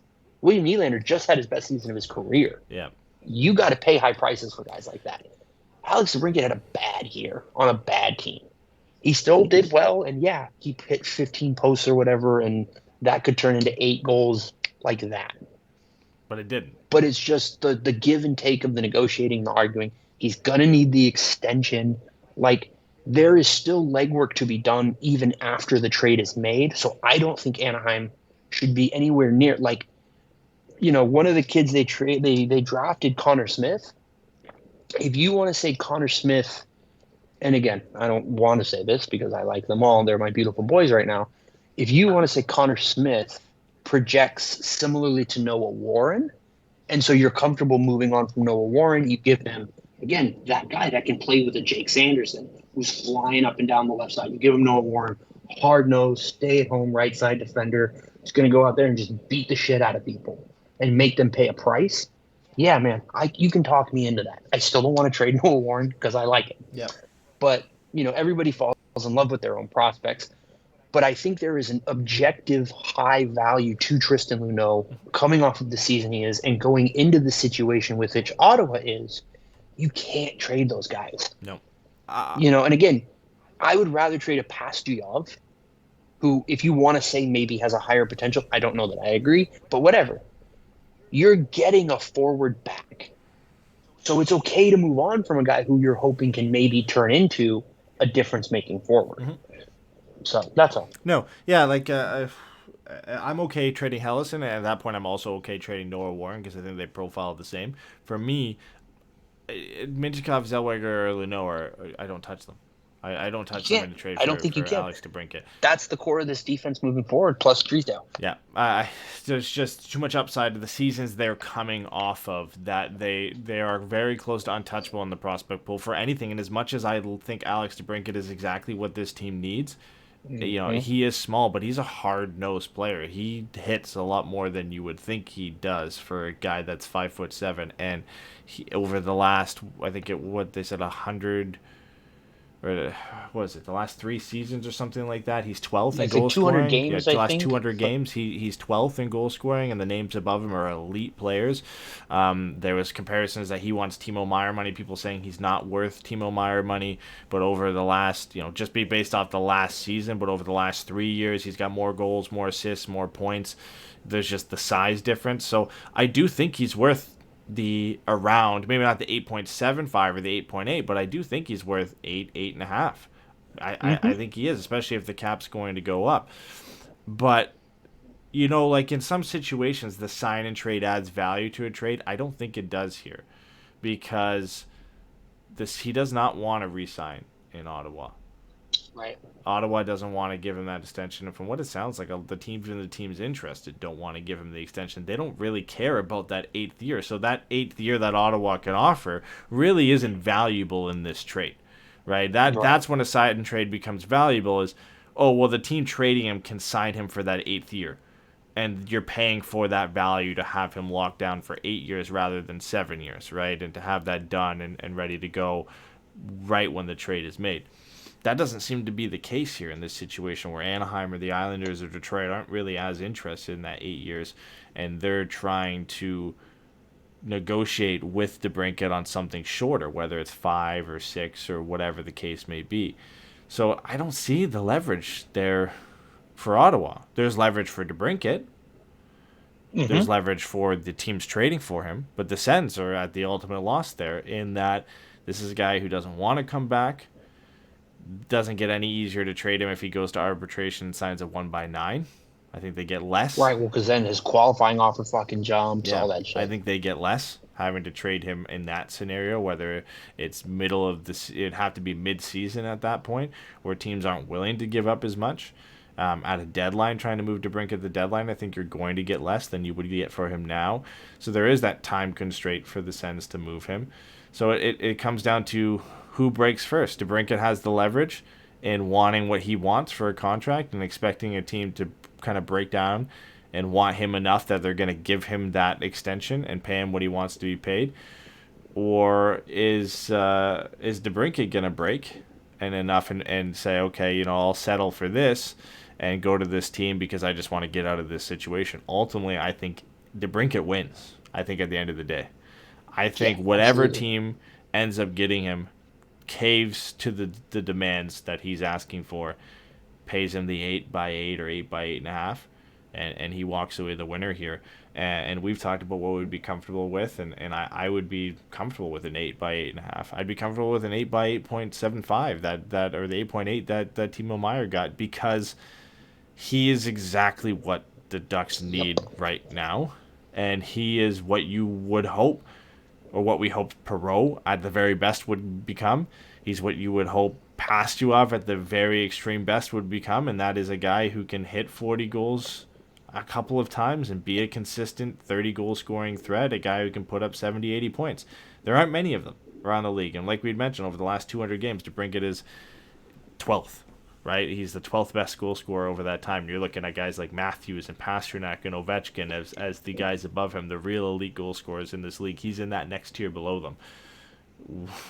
How many times have we said this team needs goal scorers? They need to go into this draft. 20 times already tonight. They need to go into this draft and draft snipers and goal scorers. Well, you have the opportunity to grab one of them right now that shouldn't be available, but he just happens to be available. This team just traded for him. Like, he should not be available, but he is. He wants to come to the U.S. He wants to play in a U.S. market to be closer to home, and you're one of 3 teams that's interested in him, and you have the most cap space out of all of them. So I would love for it to work out. Ultimately, like we've kind of rambled a bit about, the 3 top defensemen I think are off limits. Beyond that, I'm open to anything. I'm open to a top 5 protected first-round pick next year. I'm open to it being a roster player, a Strome, a Vetrano, a Henrique. I'm open to, Warren or Pastuov or Perreault or Tracy or Hellison, any of those guys, and any other picks it takes to get it done. To some extent, like, I'm not saying you're going to do Pastuov and Warren and Hellison and a first-round pick, and like, it's not going to... No, you're not going to... There's not going to be a Godfather offer, and that's the situation that Ottawa has found themselves in and put themselves in. That was the risk they said when they traded for a guy and didn't get him extended immediately. And from what it sounds like, from comments, and this could just be posturing from Pierre Dorian, but it sounds like they've come close to offers from teams. The stumbling block has been negotiating an extension with Alex Debrincat in what he wants. Now, is that the GM just coming out and kind of blaming the player for this not getting done? Who knows, right? Who knows if that's the case? I do think that is ultimately the sticking point. I think because there's a threshold of, we're not going to give you more than what you paid for him. There's already a starting point. So it makes the trade easier for the teams looking to acquire him, saying, like, listen, we're not going to pay more than what you paid to get him from Chicago, so we're going to come up and kind of meet you, like, right here. So I think they have been close. I think the Sens have probably got close with the Islanders and with the Red Wings and maybe with the Ducks on what it would take to get him.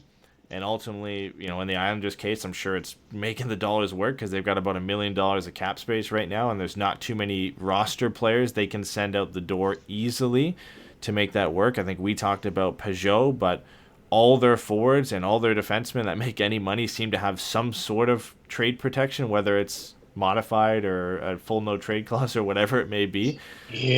So that one makes it tough to get out there.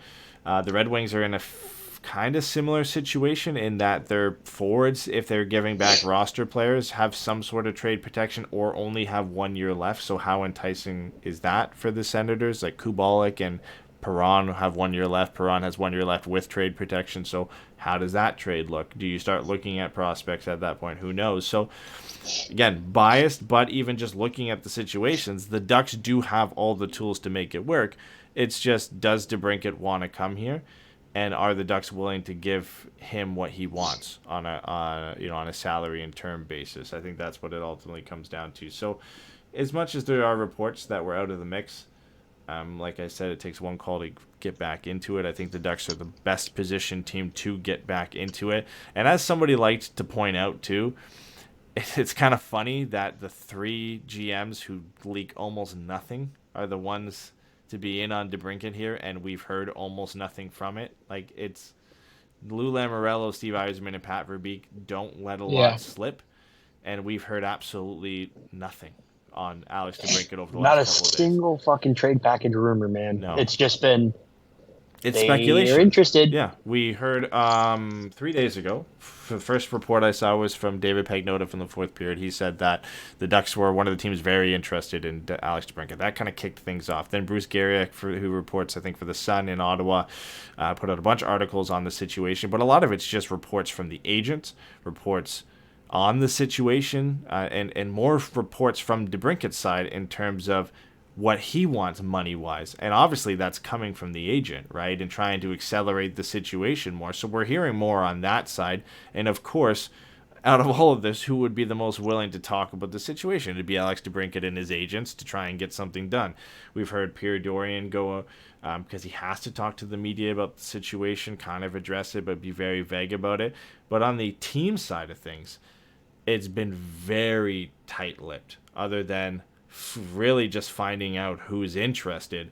And that could be just a source within the Sens organization saying, yeah, somebody from the Ducks called, so we know they're interested, right? Like, who knows what, or the agent saying, we've talked with this team, and that's as much as they can give up. We've heard no trade packages or anything. So as much as we've heard one report, and that's from Merrick, and it's a trustable source that the Ducks aren't in on it right now, or aren't one of the final two teams, a lot can change in 24 hours, and they could easily be right back in the mix. So I don't expect to hear anything concrete on this until we see somebody like Friedman tweet out that Alex Debrincat is about to be traded to whatever team, whether it be Detroit, the Islanders, the Ducks, or somebody else. So I like it that way. Yeah. Keeps me in the mix. I don't want to believe Jeff Merrick. I would love to think the Ducks are still in on it, because this is a move I really, really want to happen, and one I think jumps this rebuild up at least a year, if not two. It's a fucking major shot in the arm. I think that's right. I think it next to cuts off at least a year from the rebuild, because, again, like we've talked about 1,000 times, this is the piece they're trying to find. And you can absolutely make the leap without somebody like this, or you can look at Carolina and the fact that they've got Sebastian Aho and Evgeny Svechnikov, who are very, very good players, very good goal scorers, but they're still a team that is looking for goals. Anaheim why do you think they're has trying guys, to sign Tarasenko? They're still they looking did for apparently. that guy. It's not confirmed yet. There's no, he's still holding out apparently, but that's why they're in on guys like this. That's right, exactly what they're trying That's to why get. they traded for Pacioretty last year. Hell, that's why they traded for Brent Burns. Yep. We need guys who can generate offense. So, you can look at Anaheim and be like, Mason McTavish looks like a guy who can give you 25 to 30. Troy Terry is a guy that we know can get you 30, maybe even 35 to 40. Zegras looks like a guy who has 25 to 35 potential, right? And his offense and his creativity and his playmaking are going to create opportunities for other guys. There's no real substitute, no matter how much you want to do it by committee, for having a guy that you're just like, that guy's a 40 fucking goal scorer. Like, he just is. He walks into the rink with 40 goals in his pocket. Like, there's just something so special about those guys. And for Anaheim to be able to grab one of those guys and add it to this mix, it makes them, it's so stupid, because like this is how like my brain works or whatever. But like, I was thinking about it, and like, if they trade for Debrincat, can you imagine the TSN and the Bleacher Report and the ESPN Instagram graphics of McTavish, Terry, Zegras, and Debrincat? It's like, is this the best new young core in hockey? All that kind of crap. Like, are these a Stanley Cup contender? And you're just like, that's it's a real thing. Oh God, excuse me, got the chills. That's a real thing in the dynamic that he adds and the level that it elevates this team to. It doesn't automatically make them a contender overnight, but hyperbole is fun. And I just think if you're Anaheim, you have to be looking at this and you have to be willing to pay. I don't want to say you shouldn't be willing to pay. I would rather trade a top 5 protected first, a second, and a third, right? Basically give them the same thing with the risk that it could even be the 6th pick, right? You could even get a better pick. Yep. But I'm not giving away guys who I think are only a year or two away from cracking this lineup. Because the benefit of adding a guy like that is now you start to have these supporting guys come in, or even these potential difference makers come in. And like we're talking about, you have these ELCs. You have Zellweger and Leno and Minchikov making less than $1 million a year to go with what is hopefully a value contract for Zegras over the long run. What is hopefully a value contract for McTavish in a year or two. What is hopefully a value contract for Troy Terry. And like, this is the part of it where the reason that these prospects are, again, off limits to me is how close they are to being here. And if you start moving on from some of those guys, when the team you're trading with doesn't have the leverage to demand those guys, you're taking somewhat unnecessary risks. So that's, Yeah. No. For me, you normally don't ever get to acquire players like this for this cheap. You just don't. 100%. You just don't. And we've talked endlessly already this show since Verbeek's taken charge of exactly the type of players he wants to bring in this organization. Guys that play the right way, are physical, compete hard. Debrincat has really shaped himself into that type of guy over the last few seasons. Like, we talked about him being kind of an underrated hitter too. He had 101 hits 2 seasons ago with Chicago. He had 41 goals and 78 points that year too, with 101 hits for a guy who is listed right now at 5'8", 178 pounds. Last year, again, back-to-back 82-game seasons, so staying healthy as well. He had 27 goals for the Sens, 109 hits in that season as well. And I think the big thing about his goal scoring too, the Sens know this, every team knows this that are looking at him.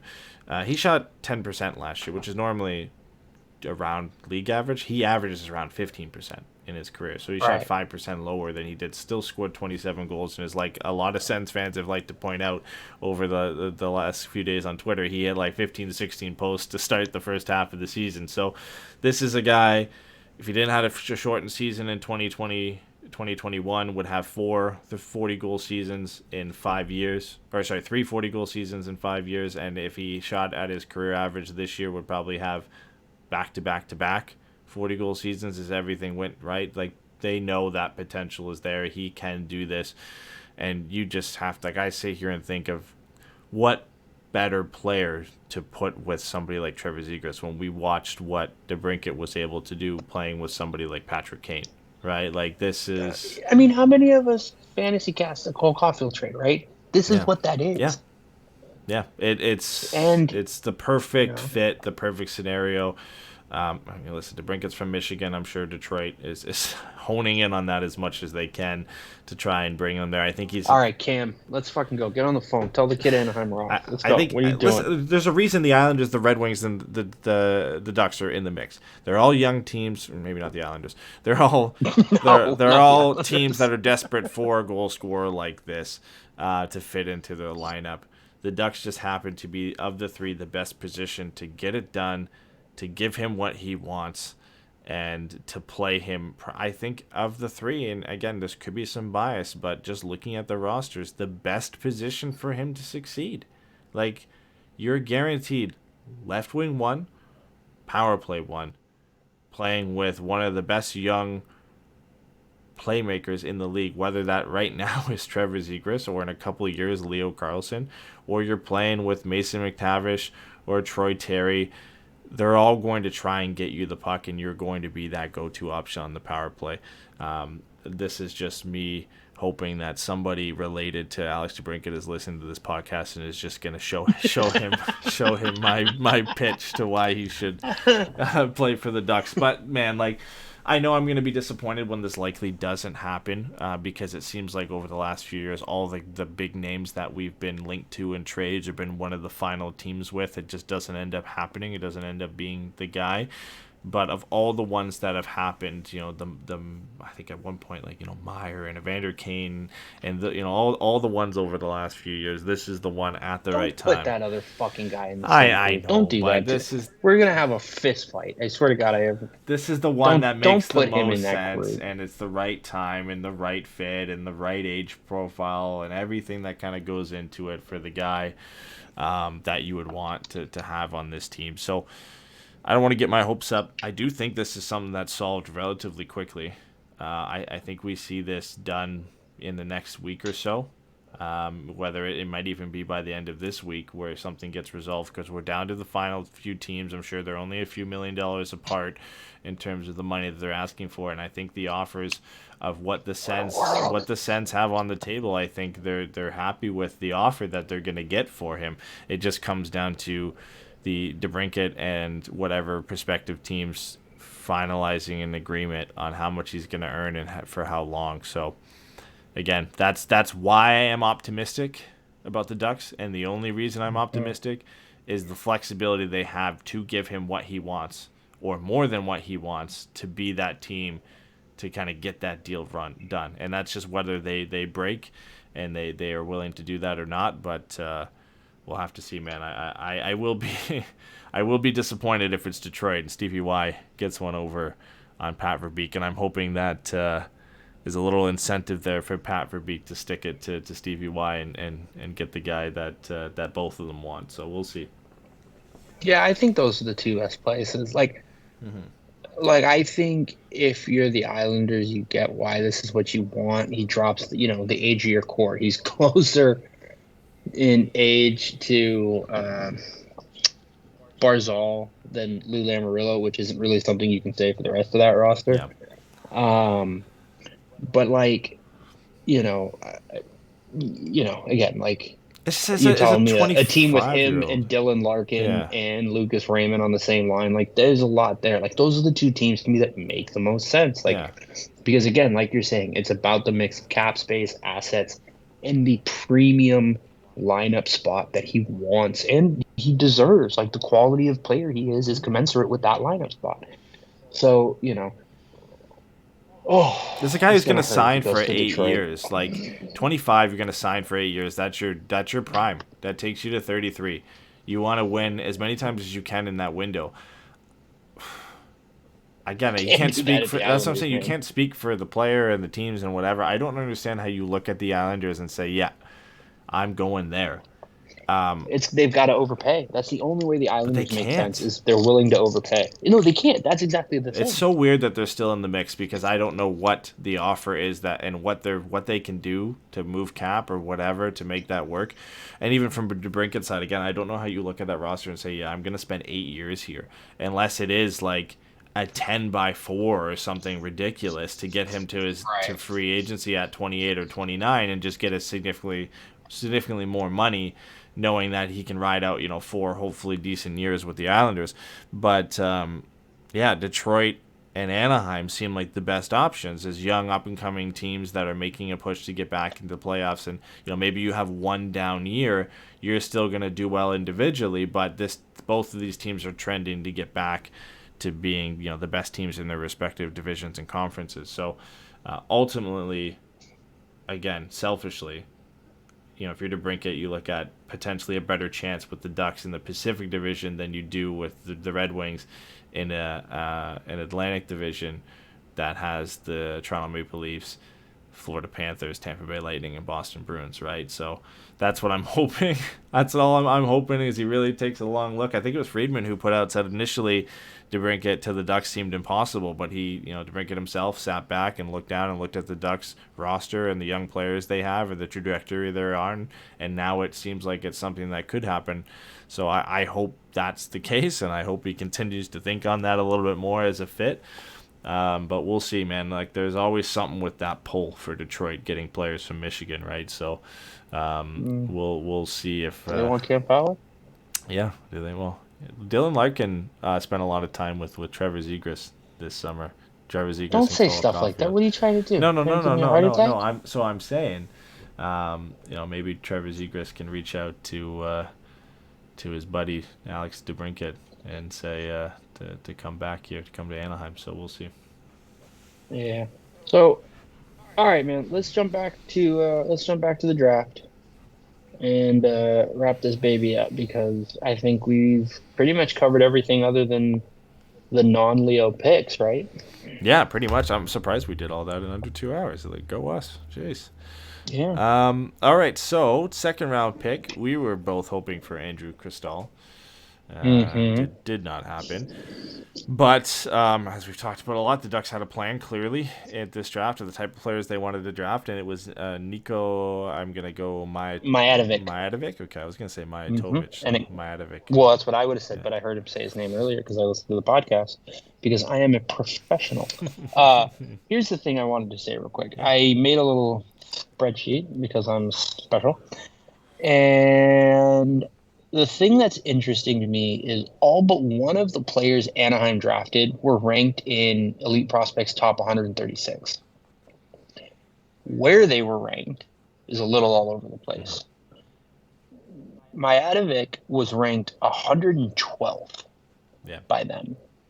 They took him 79 picks early. Again, if it just goes out the way that they have it. Yeah. And the thing about that that's so interesting to me and telling to me is it seems pretty clear that that's who they wanted. Oh, yeah. Because of the way Martin Madden, I mean, again, they had the first pick. There were a lot of guys who fell. You had Gauthier would have been available. Cristal was available. There were a couple of different players. I think even was Dragicevic available early in the second? Yep. There were some players there who had a lot to offer.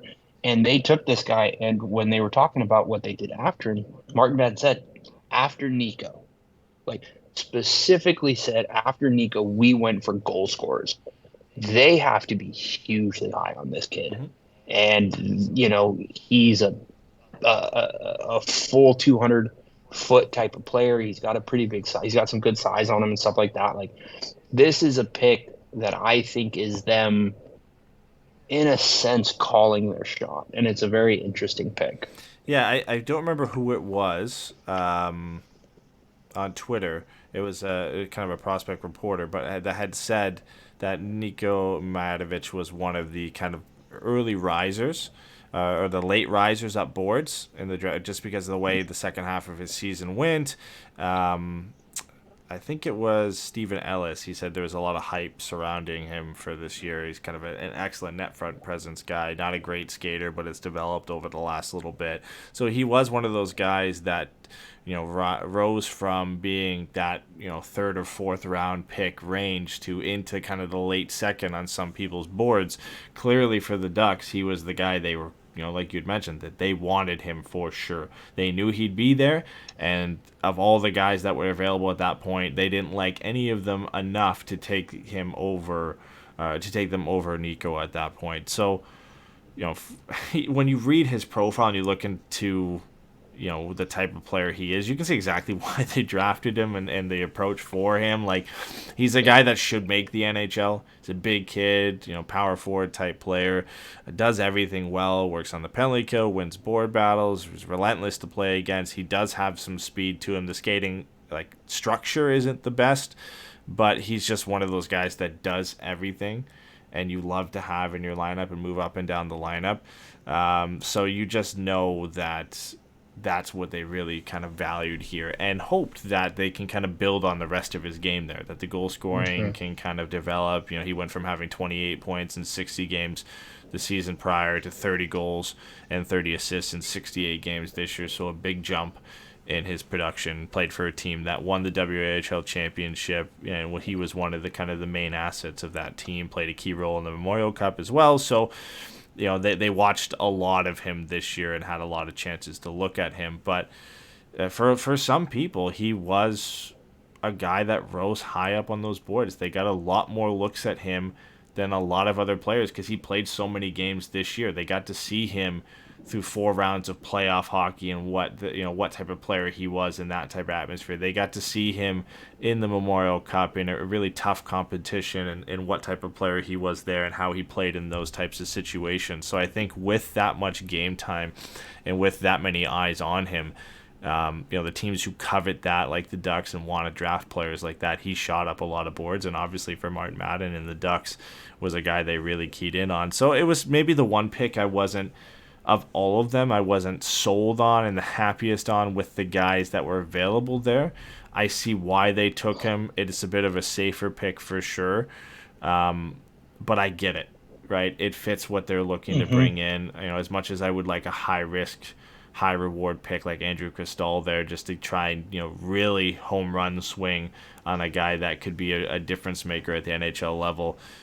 Beyond going for something like that, you have to respect the play here to bring in a big physical winger that can do everything that more likely than not is going to play in the NHL sooner rather than later.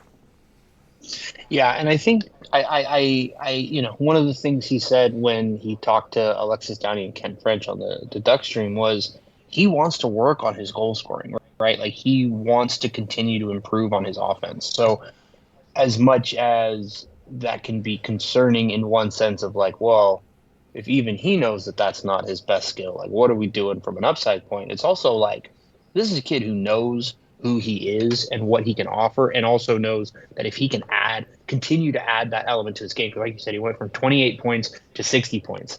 That's huge. So if he can continue to develop and add that element to his game, I wonder if this is them taking a flyer on a guy who they think is going to be, not flyer, I don't know if that's the right way to say it, but picking a guy who they think can be to the league sooner than later and be part of that next meaningful group, as opposed to some of these other guys who are maybe going to be a couple of years in juniors, a couple of years in the minors, and be part of that supporting cast down the line. This could be a guy who maybe steps in a little bit sooner and really helps to round out the dynamic that the group has. Yeah, the one thing I will say, and I want to mention about this guy that I do like and has endeared me to the pick a lot, if you had to say outside of like a pure sniper for the Ducks, what's kind of the one type of forward that they're missing?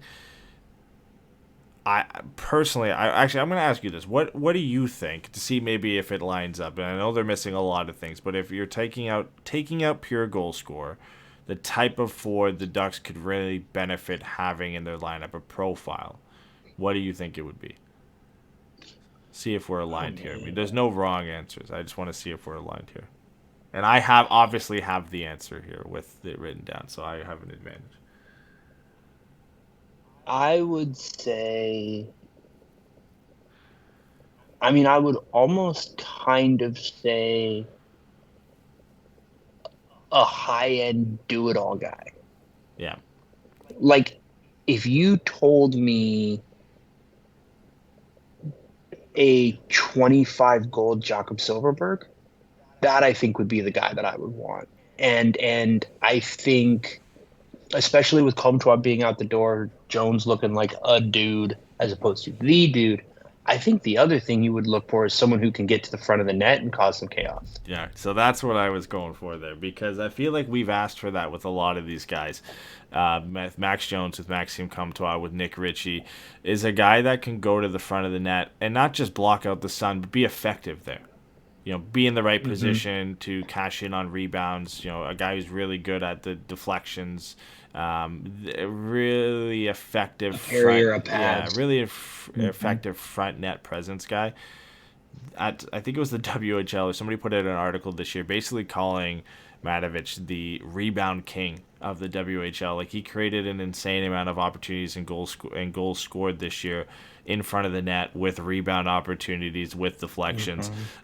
He's just that type of guy. And like you had mentioned, he kind of knows his game and thrives off knowing his game. And there's obviously areas he wants to work on, like his actual shot he needs to work on. But if he can add, some power and accuracy behind his shot, he's already got such an effective two-way game. And is that net front presence guy is really refined and established himself in that role. You add a couple things there, work on the skating a little bit, the shot gets a little bit better. All of a sudden, you're looking at that as like, yeah, that's a no-brainer at 33 at second overall. And the Ducks clearly think those are a few things that he has enough there, and just maybe hasn't been utilized in that way, or hasn't worked on it in a way that has paid dividends for him yet, that they think they can refine that and get him to a point where he is a top six player rather than a middle six player. So I do like it because of that, because I was reading some profiles on him saying, he usually likes to position himself in the slot.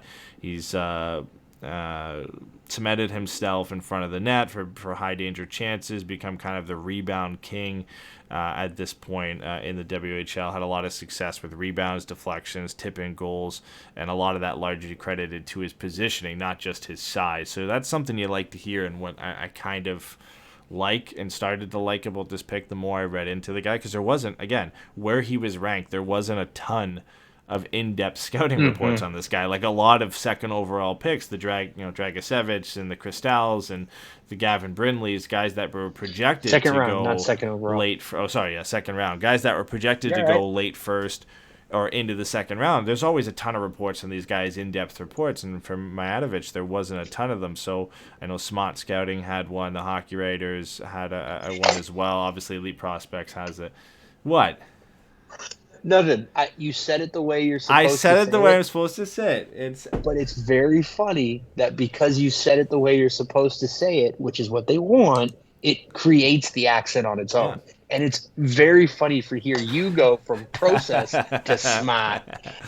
I have to, man. They do a good job. It pays off. It just took me out, man. That was too damn funny. But credit to those guys. Some really good breakdowns of his game, which kind of helped me go look at some film and see some of the play from him this year, which endears me a little bit more to that pick and why the Ducks took him where they do. And it's always nice to obviously hear from Martin Madden and that they really wanted this guy. There's obviously a lot of trust in Madden and his scouting staff and them making the right choice in the right place. So you gotta love it at that point when that's their guy, and despite all of the public opinion, the better guys available, they stuck to it and took him where they wanted him. Mm-hmm. No, absolutely.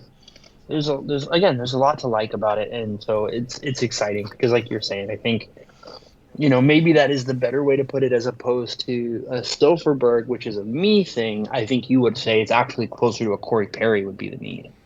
Like I said, a Perry or a Paps, who's a guy who can get in front of the net, who can tip shots, create opportunities for other guys, but also just beat the goalies from 5 feet in front, right? We've seen how important how important the dynamic is to have when it comes to creating goals off of screens and tips and deflections. So that's a huge get for Anaheim if that's the thing that he's able to do, and a what do you call it, a skill set that he's able to bring to the rest of this roster. Because you've got triggermen all over it. You've got great playmakers.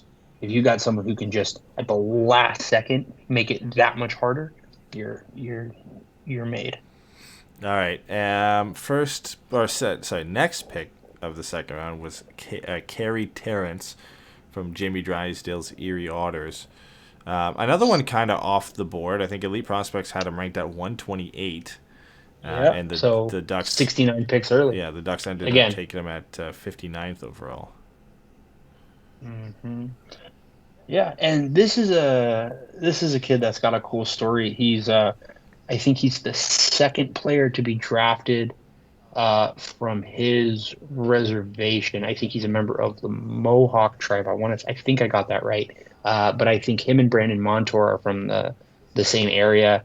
So he's got citizenship in the U.S., but he's also got something, I guess it's called status in Canada because of the way that the reservation works and because of being First Nations. So, look, we don't know which of these guys are going to be able to make the league and all that kind of stuff. Drafting guys that seem like good dudes, drafting guys that seem like good swings, and drafting guys that just have great stories, right? He was talking about how, there was a party at the kind of like the local rink for him to get drafted. And like, that's just so cool, man. Yeah. That stuff means a lot to me. Like, I have to be completely honest. Like, I haven't had as much time as I've wanted to completely delve into a lot of these guys' dynamics. So you're going to have to carry us a little bit on that one. But just again, the vibe from this kid listening to the interviews today where they got to talk to these kids was awesome. He seems like a real good kid. He seems really down to earth, and just, so fucking excited and very proud to be the second kid from his, again, I want to say reservation, and maybe his tribe, but I don't even know if that's the right words. I'm trying to be careful. Yeah. But to be drafted to the NHL, and I just think that's really cool. Yeah, the key things with this, and you're going to hear this almost about every guy drafted, which, again, there's the Pat Verbeek influence to the player and the profile of player he wants added on to the drafting ability and scouting ability of Martin Madden and his team. But you're going to hear words like exceptional positioning, work ethic, character, well-rounded game, all the tools to be a great NHL player. Like, you see this in almost all the guys we're going to talk about today. We've already talked about it in Leo Carlsson and Mijatovic and now Terrence and all the, Petra and all the other guys we get to after this. You hear all those kind of similar sentiments, and they were taken earlier than they are projected because there are some things they have to work on in their games. But clearly the Ducks see enough not only in the player and their work ethic and their want and drive to work on those things and be better, but those not to be major sticking points in them making the NHL. Like again, some great reports on Carey Terrence out there, but he's got exceptional speed, exceptional positioning. He's got that kind of rare ability that you don't see in the NHL now to really just drive the net with reckless abandon. A lot of good speed for a guy who's 6'1" as well. And one of the quotes I saw on him, he's just kind of one of those players that has all the tools to be a great NHL player. It's just up to him to kind of get to that point and refine different parts of his game. But very good two-way play. And the one thing you had mentioned earlier, the Ducks were looking for goal scorers, and a lot of the things that I've seen on Carey Terrence is that he is a pure goal scorer, but he just needs to kind of smooth out some of those rougher edges of his games. He scored 30 last year. There's some refinement that needs to be done on his shot and his kind of individual skill to beat the goaltender, but he's got that kind of innate goal scoring ability that if everything comes together, he can be a real contributor and a real goal scorer at the next level. But the rest of it's there. If that doesn't come together, he's got the speed, he's got the work ethic, he's got the ability to beat defenders one-on-one. His two-way game is great. He's got the work ethic, the positioning, the drive, everything that kind of goes into that. That even if they can't work everything out of his game to where he gets to the point he can be a high-end contributor to the NHL level, he's going to be an NHL player. He's going to play the right way. They're going to be able to find a spot for him. So that's what you like to see. Oh man, I'm all in. Like I said, everything, just the general vibe from him, and you hit it right on the head, right? Like they said they wanted goal scorers, and that seems to be what this kid's going to be able to potentially provide for the team, and that's just great.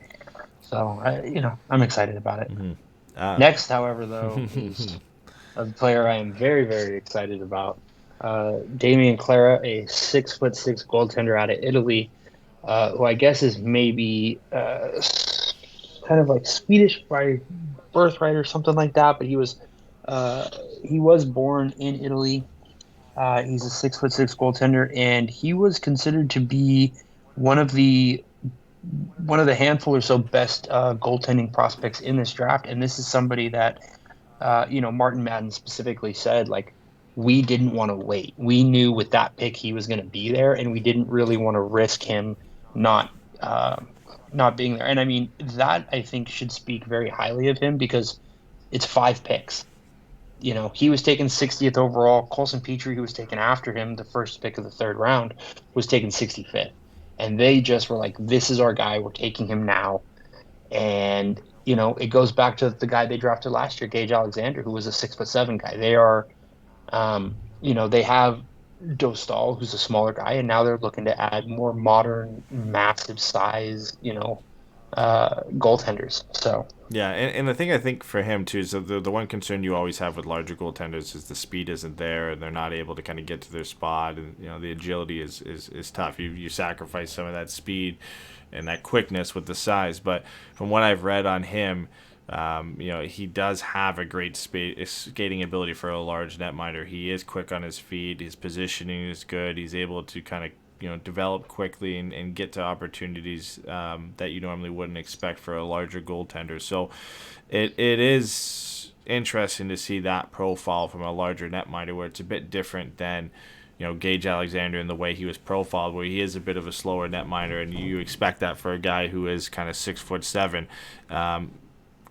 The goaltending, the drafting atmosphere of the goaltenders this year was a little bit weird. There was no kind of number 1 ranked goaltender well above the rest. There was a lot of guys that had some work to be done, but there is a chance, and a lot of people who do think that Clara can be the top netminder from this draft and is a real chance to be a starter at the NHL level, but he just has to put everything together. So he's going to go back to Sweden this year, get another chance to play. I think he was playing J20 last year, which is the junior league for Sweden.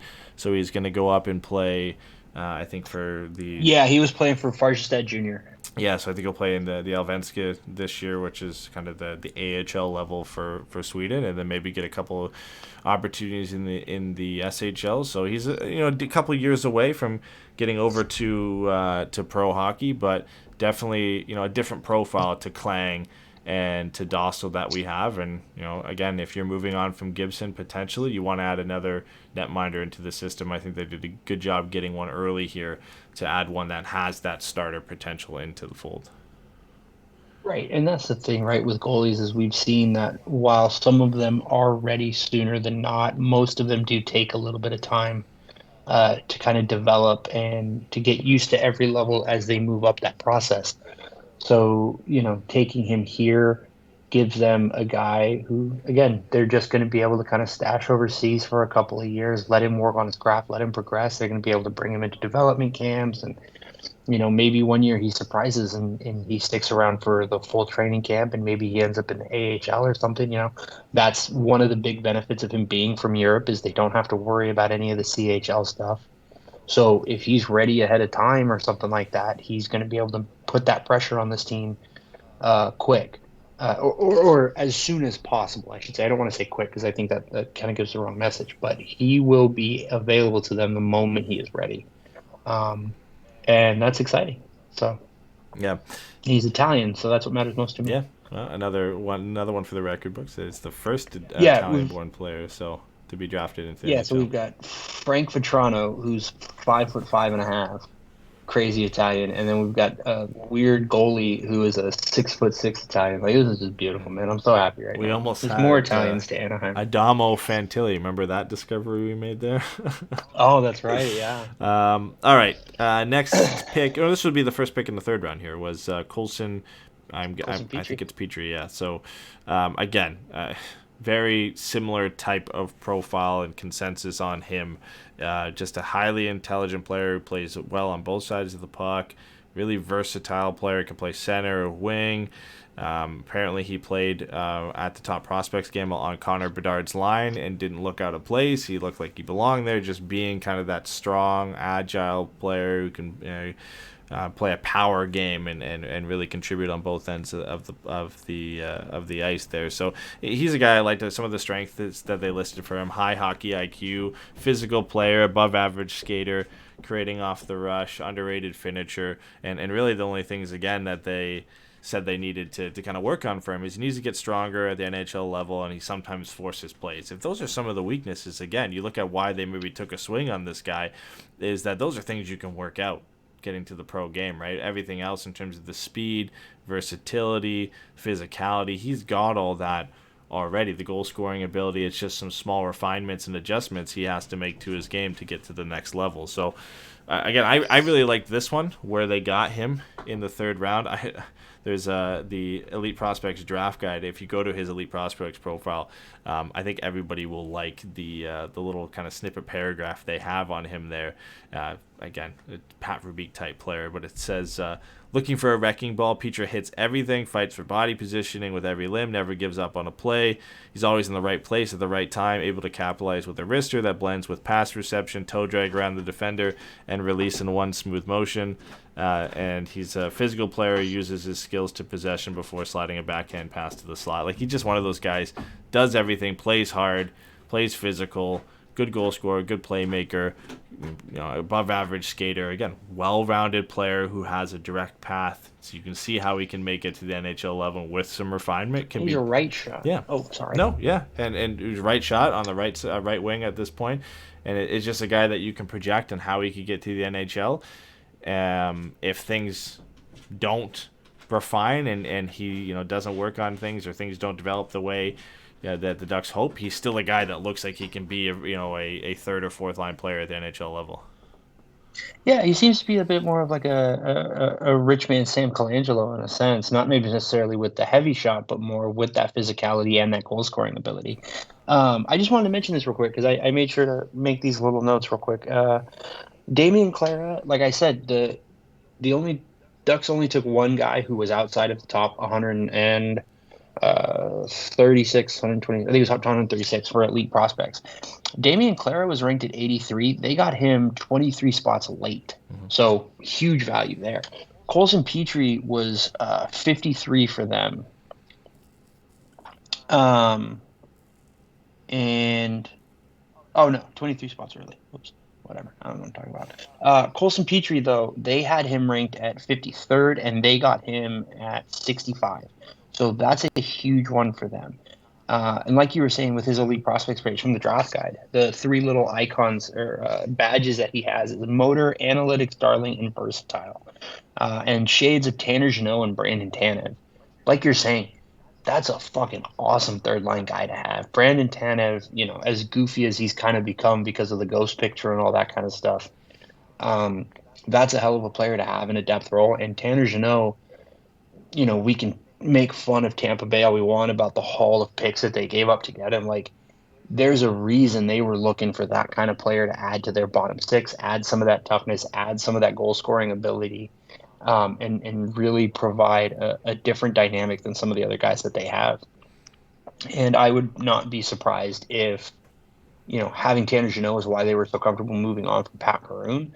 Anaheim fans know exactly the benefit of having Pat Maroon around. As weird or up and down as it may have been, having a guy like that has a lot of value. And if he's able to develop and just be that kind of player, he's a perfect middle 6 goal scoring complementary player. So there's a lot to like there. Yeah, the interesting thing I think going into next season is, from what a lot of people that were high on Petrie said, is he does have an underrated shot and hasn't really had the chance to utilize it with Flint yet. Brennan Othmann was kind of the main goal scorer for that team. They had a lot of other goal scoring options, but with Othmann now graduating likely to the Rangers or to the AHL next season, and a lot of those pieces and the goal scoring pieces off that team moving on, there's a good chance that he could hit 40-plus goals in the OHL next season, being kind of a main shooting option of that team.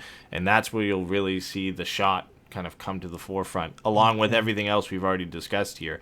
It was one thing that some people had listed he needs to work on, but some people who really got a good look at him this year mentioned how that it really doesn't need a lot of look. He just hasn't had the opportunities to utilize that and be that type of guy, because he's been relied on to be the heavy forecheck, physical presence, two-way, versatile type player, where he hasn't been relied upon to be that kind of offensive threat. So he's one guy that I'm going to be really, really interested in watching for next season, to see if that role changes for him, where you obviously still see that side of his game, but you start to see that offensive flair and that shooting ability come out next year. And if he's a guy that can jump up to 40-plus goals and 80 to 90 points in the OHL, we're going to start talking about him as one of those steals in the third round that the Ducks have been able to get over the last couple of years, because that's a major jump for him, to jump from, I think he had 25 last year, to jump up to 40 and be a main contributor on that team. So I really liked this pick. I did like the ones before it too, but for where they got this guy and where a lot of other smarter people than me saw him potentially going and what his future could look like, it's a really good one. But again, they're all, and not in a bad way, they're all kind of safe picks, but not safe picks in, I don't want to say the traditional sense, but safe picks where you don't have any hope, in a sense that the main flaws that they have can be worked out, that they're going to just be middle 6 guys and that's just what they're going to be. With a lot of these guys, it seems like the Ducks have belief that the small flaws that they have can be easily worked out, and these could all look like not all look like home runs, but all look like very good value picks for where they got them. And it seems like a lot of thought went into this from the scouting department of they had a lot of looks at these guys, of course, but there was no concern at taking them where they took them. They really liked these guys. They didn't care who else was there. These were their guys at those spots, and they took them. So this draft, out of many others, it really felt like at each pick they got the guy they wanted. They got the guy they wanted, and where they could get him. They didn't want to risk waiting for him. They just picked the guy they had number 1 on their board and the guy they wanted most. Yeah, absolutely. This next guy is a guy I'm really interested in, just based on, again, a little bit on what he said coming off the draft floor, and then what kind of elite prospects Pierre has him. Igor Sidorov, they took him. Wait a minute, I had it. Where'd it go? Sidorov. They took him. What was it? 65th. He was ranked 114th by EP. He was I feel like this happens every year where the Ducks take a +1 guy, but he was a draft +1 guy this year. And one of the things that he said, two of the things that he said that really caught my eye is, one, he knows Pavel Mintyukov, and they're kind of friends, and he was excited for him to get drafted last year. Sidorov thought he might have gotten drafted by the Ducks last year. Apparently, when they asked, when Ken French asked him, like, were you surprised that you were taken by the Ducks? He was like, no, not at all. He really seemed like, he seemed to really feel that he would fit in really well in Anaheim, and based on the conversations that he had with Pat Verbeek and the scouting staff in the front office, that he was someone who would fit here. So that's a very exciting, especially for, a guy who was an overager, sat through the whole draft last year, hoping he would get taken by Anaheim, and then he's able to have that this year. Elite Prospects has him down here as someone who might have been up for a most improved player of the year. He's got great handles, a great shot, and just a lot of raw talent that, that's kind of another example of what you're saying is like a safe pick, is that they're taking the safe bet that the talent will win out. And to take that kind of swing with that third pick with that third round pick, I should say, is great. Yeah, the thing I really liked about this one, he's a younger player. So in his draft year last year, he was a June 2004 birthday. So, kind of in the middle of the pack as being a younger player for the draft. The draft birthdays range from September of the draft year, so 2004 to October being kind of the late birthdays, right? So he was kind of in the middle of the pack. It was his first season over in North America last year, and he just had one of those like funny seasons you look at for goal scorers, 23 goals and 12 assists for 35 points. Like he was just focused on scoring goals last year. It's really not a bad draft eligible season, just didn't really put him on the radar because he was playing in Belarus before that. So he was a CHL import draft, wouldn't have been on a lot of radars before coming over to the WHL. So it's a lot of people getting their first looks at him, which is why, again, very good for him to be kind of on the radar of some teams in the 7th round. Ultimately, they didn't want to take a risk on him, and then he just exploded this year. In the regular season, he had 40 goals and 76 points in 53 games. And then somebody did the combined splits for what he had as well in the playoffs, and he had 49 goals and 95 points in 69 combined games between regular season and playoffs last year. That's an insane jump for him to take. And again, you have to remember, this is his second season in North America coming over as well, getting adjusted to a smaller ice and a different pace of play. So that is excellent to see that production. Obviously, the Ducks noticed that. And you don't often see overagers get taken this high, but I do think he is a different type of overager just because, again, coming over from Belarus, not a well-known development country and one that people keep an eye on their under 17 and under 18 leagues. He was a bit of an unknown commodity, and the Ducks really liked him last year enough to really talk to him about potentially being a 7th round pick, and they hoped that he'd be available this year and took him. But he's really transitioning in the WHL at a young age, being one of the top goal scorers in that league and developing a lot of his skill set there. And it's not just a great shot. He's got very exciting puck skills. He's developed as a playmaker this year, scored goals in a lot of different ways, lightning quick release. He scored apparently a couple between the legs goals this year. Just a real creative, flashy player. And, the concerns that scouts apparently have with him is he's a bit too patient with the puck. He's still taking low danger shots. Again, things you can easily kind of work out of a player. It's not like his skating stride is broken or he doesn't have a powerful enough or accurate enough shot or things that like you just can't develop over time. He's a bit too patient, or he takes some low danger shots when he shouldn't take them and he should look for the play. Those are things you can work on when he gets to the next level. And if this is a guy who's developing at the pace he is, it really does seem like a smart pick. He landed at 88 on Bob McKenzie's rankings. So he wasn't there were other people who were high on this guy and had him going as high as the 3rd round, near where the Ducks took him. So I do like this one. The more I dove into it, again, a shooter. And this one is more of a targeted goal scorer. I think you had mentioned the Elite Prospects draft guide. They list kind of 3 different profiles and types for this guy, and he was listed as, I think, a raw talent and a shooter were 2 of the tags that they gave him. So a bit of a project, a guy that they can work on, but a guy that has really developed into a lethal shooter at the WHL level. And the Ducks need goal scorers, and they're going to take a swing on this guy. I like the upside here. Yeah. So I'm glad we figured out how to do this halfway through it. The next kid that the Ducks took with the 97th pick, first pick they had in the 4th round, is a kid named Connor Smith. Now, this is a kid that you put on my radar that I thought was really interesting when you were kind of sending me some of the stuff about him. This is a kid who's a big physical defenseman. In his little interview with the Ducks, he said, he referred to himself as a throwback 90s style player, which, first of all, I do not like the idea that the 90s is officially throwback. That hurt a little bit. But he was saying that the guy that he kind of models his game after, in a sense, is Chris Pronger. He's plays the body when it's appropriate. He's not afraid of anybody. He said he'll drop the gloves in a heartbeat. I love this kid. Straight off the draft floor, day 2, gets into an interview with Ken French and Alexis Downing. He's like, I'll fight anybody. I don't give a shit.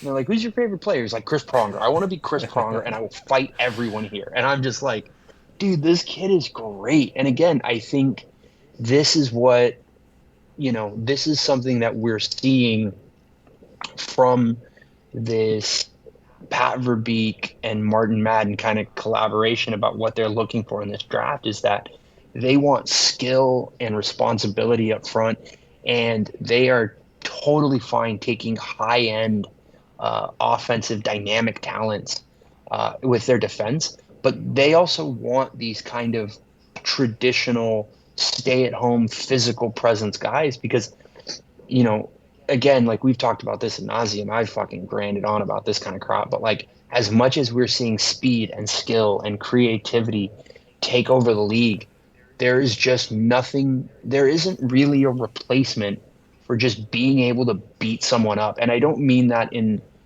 the trivial sense, but just punish guys over the course of 60 minutes, punish the guys over the course of 82 games, over the course of 7-game series. Those kinds of things mattered, and having guys who are just going to light guys up, play the body, be physical. Again, we talked about this with Radko Gudas. This is a dynamic that Pat Verbeek values and feels that this team needs. And as excited as we've been about this defensive prospect pool, Noah Warren's really the only quote-unquote heavy in the prospect pool. Adding a guy like Connor Smith, who I think you said he was suspended 2 or 3 different times for hits to the head.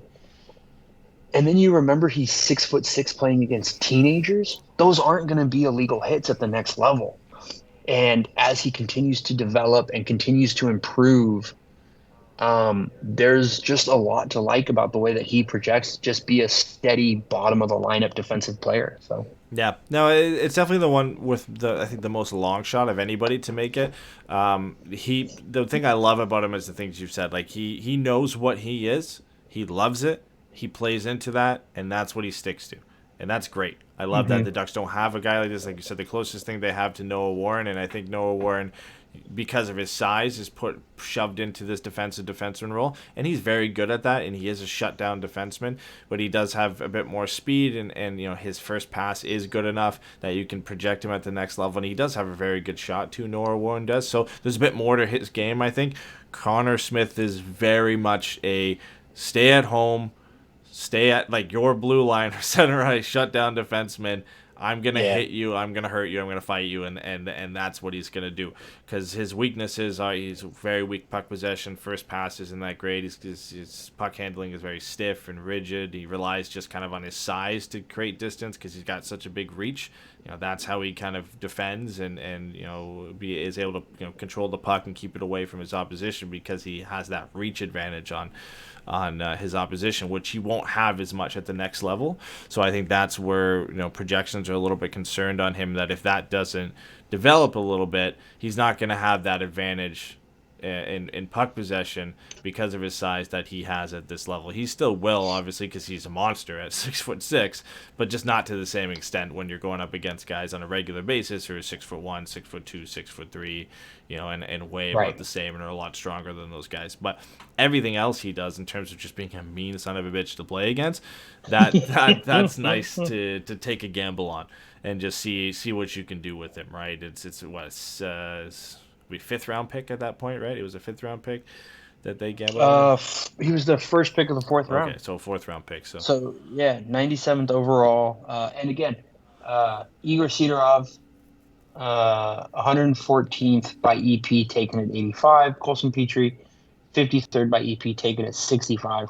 Connor Smith is the only guy outside that top 136 for EP. Yeah.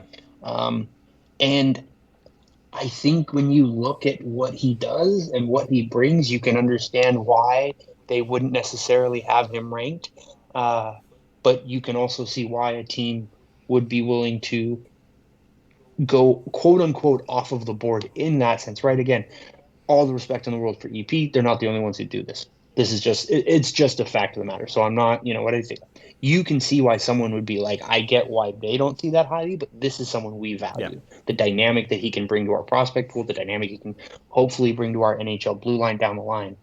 And again, this is where you have faith in your prospect development, right? Your player development program to be able to work with these guys to improve some of that, improve some of the skating, improve some of the puck handling a little bit, to where as they do start to move up through the ranks, playing at higher levels, those things become less of a glaring concern and more of just not a strength, right? Yeah. And I think that's, where you have to have a lot of faith in the guys that you're drafting and the guys that you have already in the building who work with your draftees.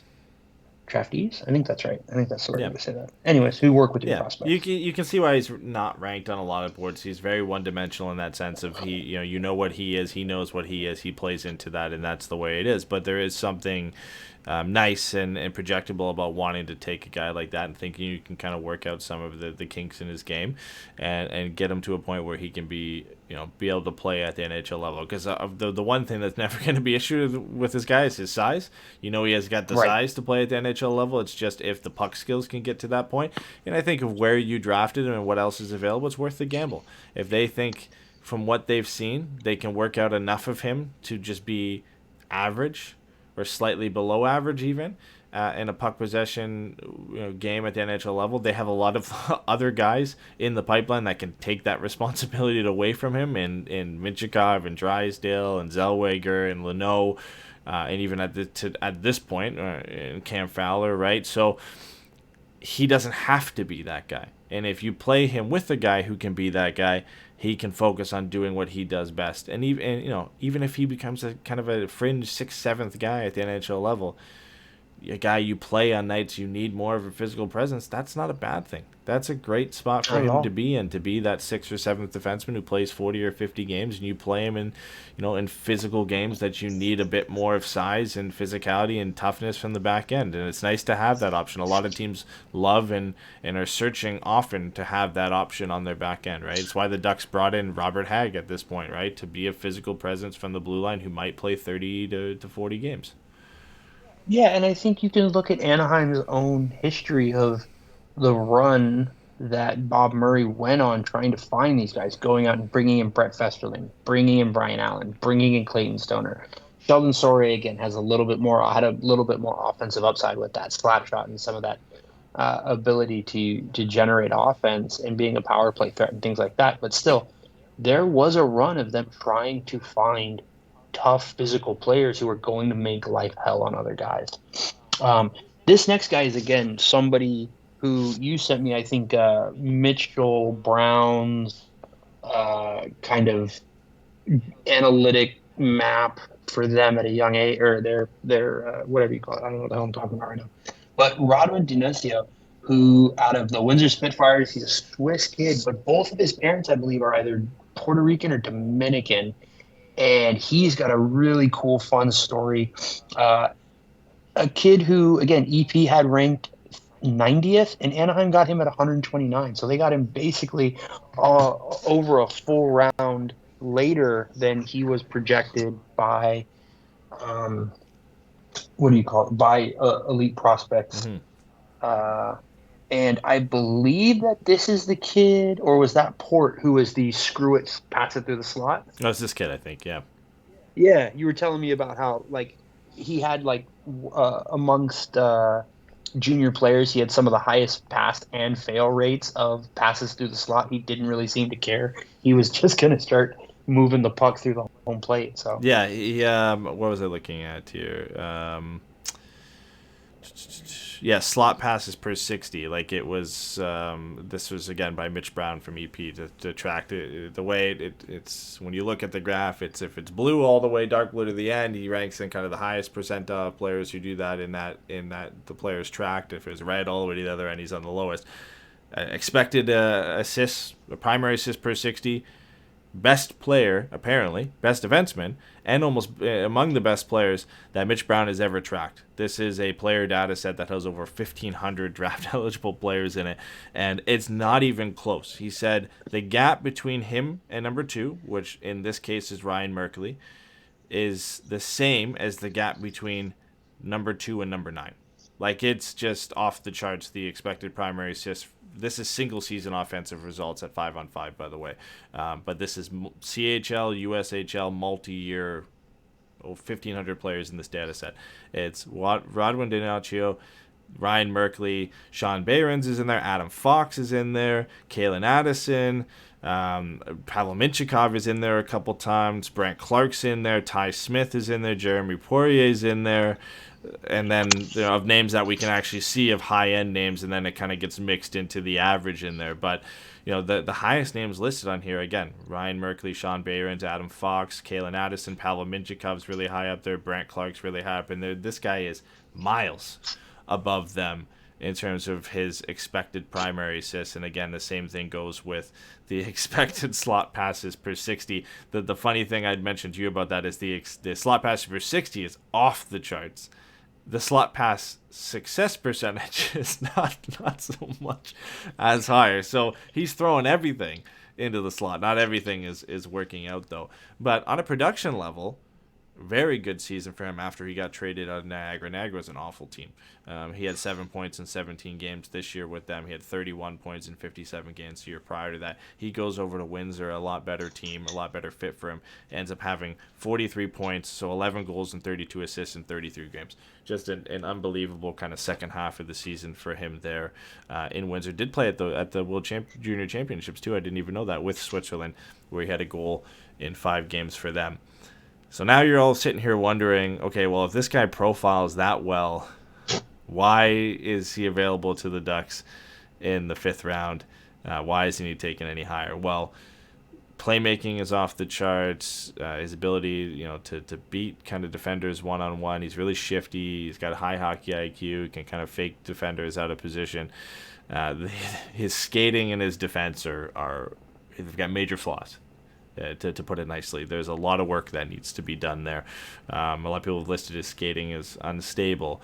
There's no power behind it. He's got weak edges, so it's not just one thing there. There's not just lack of explosiveness or a lack of edge work or agility. A really broken kind of skating skill set at this point that really needs a lot of work. And then his defensive game has a lot of flaws to it as well. He plays physical. He is 6'1", so it's not a physicality or a size thing. It's not like he's 5'7".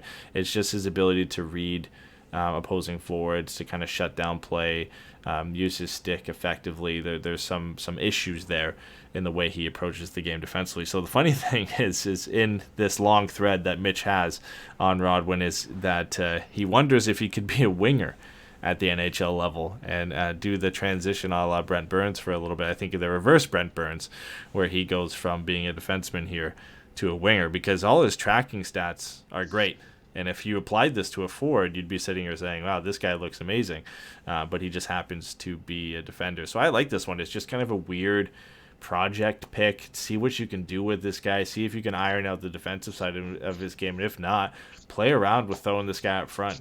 And see what you can do with him there, because it never hurts to take a flyer on like a unicorn type player who on tracking data is just significantly better than some of these elite prospects, guys who have gone in the top 10 when we're talking about Brent Clark and Brent Clark and Pavel Minchikov and guys like that. Like, to be in that conversation is significantly higher ranked than some of these guys in some metrics. Why not take a risk on them? This is one of my favorite picks of the draft, just because high upside here potentially if things pan out and you can iron out the rest of his game. Yeah, and that's exactly what you should be doing with these later picks, right? I guess there's conflicting thought here, right? That the first half of the draft is where you should be taking flyers, and the second half is where you look maybe for your depth guys. But like, if you get a guy like this who falls to you, in what is that, the fifth round, like, go for it, man. There's no reason not to take that swing on that player. So it's exciting. It's going to be an interesting project, right? Because again, it's similar to Sash Pastujov, where it's just like, because he's a defenseman, maybe some of the production wasn't necessarily there, or like you said, Niagara was terrible. But the opportunity to help this kid develop and to take advantage of what it is that he clearly already does at such a high level is just too enticing. And I like, like you kind of said, the organization taking a bet on itself. So I think that's huge. And then I guess we'll get to the last pick of the draft for the Anaheim Ducks, who didn't have a 7th-round pick this year, 6th-round pick. Vajtek Port, who was another defenseman. Vajtek Port is interesting. He seems to be a guy who can create offense in the other end and also seems to be one of the best rush defenders in the draft this year. So, Eddy, help me pretend to be smart. What do you got on this kid, man? Yeah, I mean, you mentioned, again, guys that EP had ranked a lot higher. The Ducks were able to get a lot later. This guy was ranked 91st by Elite Prospects. The Ducks got him at 161st overall. And very similar to, in terms of not being an overager, but suffering from playing on a bad team. Talked about Rodwin Diancio with the last pick, where he played on a terrible Niagara team that hurt his draft stock last year and hurt his draft stock early. And this year got traded to a new team and things kind of flourished for him, and that's why he got himself drafted. Port didn't have the opportunity to get traded to a better team, but he played on just kind of a historically bad Edmonton Oil Kings team. They won 10 games out of, I think, 68 this last year. So very bad team, and a very bad offensive team too. They scored the least amount of goals by a mile in the WHL, and he's an offensive defenseman, really crafty offensive blue line, like you said, one of the best rush defenders in the draft. Creates a lot of plays through his his playmaking ability, his shiftiness, his speed. He's got his deceptive quickness for a guy who's 6'2", and just really kind of modern day defenseman who likes to kind of get up the ice quickly. Real north-south type player. So for him, where they got him, I think this is an excellent pick. He's a late birthday, August 05. So he's one of the younger players in the draft, which we saw with Connor Hvidston last year. That's panned out for the Ducks after his season. Connor Hvidston, very similar pick for the Ducks, where he was a player who, one of the younger players in the draft, played on a bad team. That team is better. This, in his draft +1 season, he exploded, had a great season. That's looking like a great 5th-round pick for the Ducks this year. You got Port this year, who suffered, one of the younger players in the draft playing on a bad team. That team gets better next year, or he gets traded. All of a sudden, that pick looks like a home run. So I think this has all the makings of potentially being that one that looks like, how did you get this guy in the 6th round, Right. when some people had him ranked as high as kind of a late 3rd, early for a 4th-round pick? He's a guy that I think if you put him on even a middle-of-the-pack team, he gets drafted for sure in the 3rd round, just based off his skill set, the way he played, what he was able to do on just a terrible team in Edmonton. The 17 points in 46 games don't look like a whole lot, but when you have absolutely no support, and you're not, the elite echelon, the Olin Zellwegers who can kind of do everything themselves, it really hurts your game, especially as a defenseman. I do think if he stays in Edmonton or gets on a better team next year, we're really going to see those numbers pop a bit, and this looked like a really good pick for the Ducks. So, I can't talk about these 2 picks enough. I really loved these last 2 picks for the Ducks. I think there's some home run potential in the sense of where you got them and the value there of this being 5th and 6th round picks and guys that eventually make it to the NHL or have a real good shot at making it to the NHL, when guys who normally get picked in that range don't get anywhere close. So I like what they did. I like that, again, the 2 defensemen they drafted in this draft have that kind of profile to them, where they can look like steals, because, again, the defensive prospect pool for the Ducks doesn't need any help at this point. You really easily could have gone safe like a Connor Smith and kind of just filled it out. but they went for some unique, interesting profiles. Either, like I said, guys who are younger, guys who are playing on bad teams, circumstances that they can't really control, but the underlying metrics and numbers show that these guys are better than whatever the situation they're put in, and there's a lot of good things to look for in them. So I like the additions here. Again, you add a Connor Smith, who's a different type of profile to what you have. You add a unicorn type prospect in Radwan Giancio, who could, if things work out and he refines the defensive game and his skating, could be a really, really good pick at that point. Or you have the versatility to switch him to a forward. Random, not many teams have that in their locker of guys you could do. We just moved out Hunter Drew, who had that ability. I'll talk about that. Bring in a creative guy like that on the blue line who tracks better than any player that that Mitch has tracked over the multi years that he's been doing this is a guy you want to take a swing on. And then with Port, again, tracking as one of the best rush defenders and just hampered by playing on a bad team in the WHL, a right shot defenseman who fits in with the Drysdales and the Lunos, the same type of profile of being kind of a well-rounded two-way guy with some size who can get the puck up the ice. It just really adds to the depth of this prospect pool. And again, if you didn't think the Ducks had the deepest defensive prospect pool before this, you add some of these guys in there and it really makes that case. So for you, before we wrap up and get out of here, what is your grade for the draft that Anaheim had? They had 9 picks, over 7 rounds, 6 picks in the top 90 picks. How are you feeling, man? Yeah, I think off of consensus and only taking into account, where other players were kind of ranked, not thinking about fit, anything like that, I'd probably give the Ducks like a B plus. They got good players. They got good value later on of guys who were ranked higher that they got at a lower spot. The earlier picks, the Madoviches and other guys like that, you could say they probably could have got some more value there potentially. And then, of course, the Leo Carlsson over Adam Fantilli brings the grade down a slight bit. But when you dive into it like we did and you look at the fit of all these guys and where they could fit in and kind of the plan and how it fits the plan that Pat Verbeek has in place, I give it an A- overall.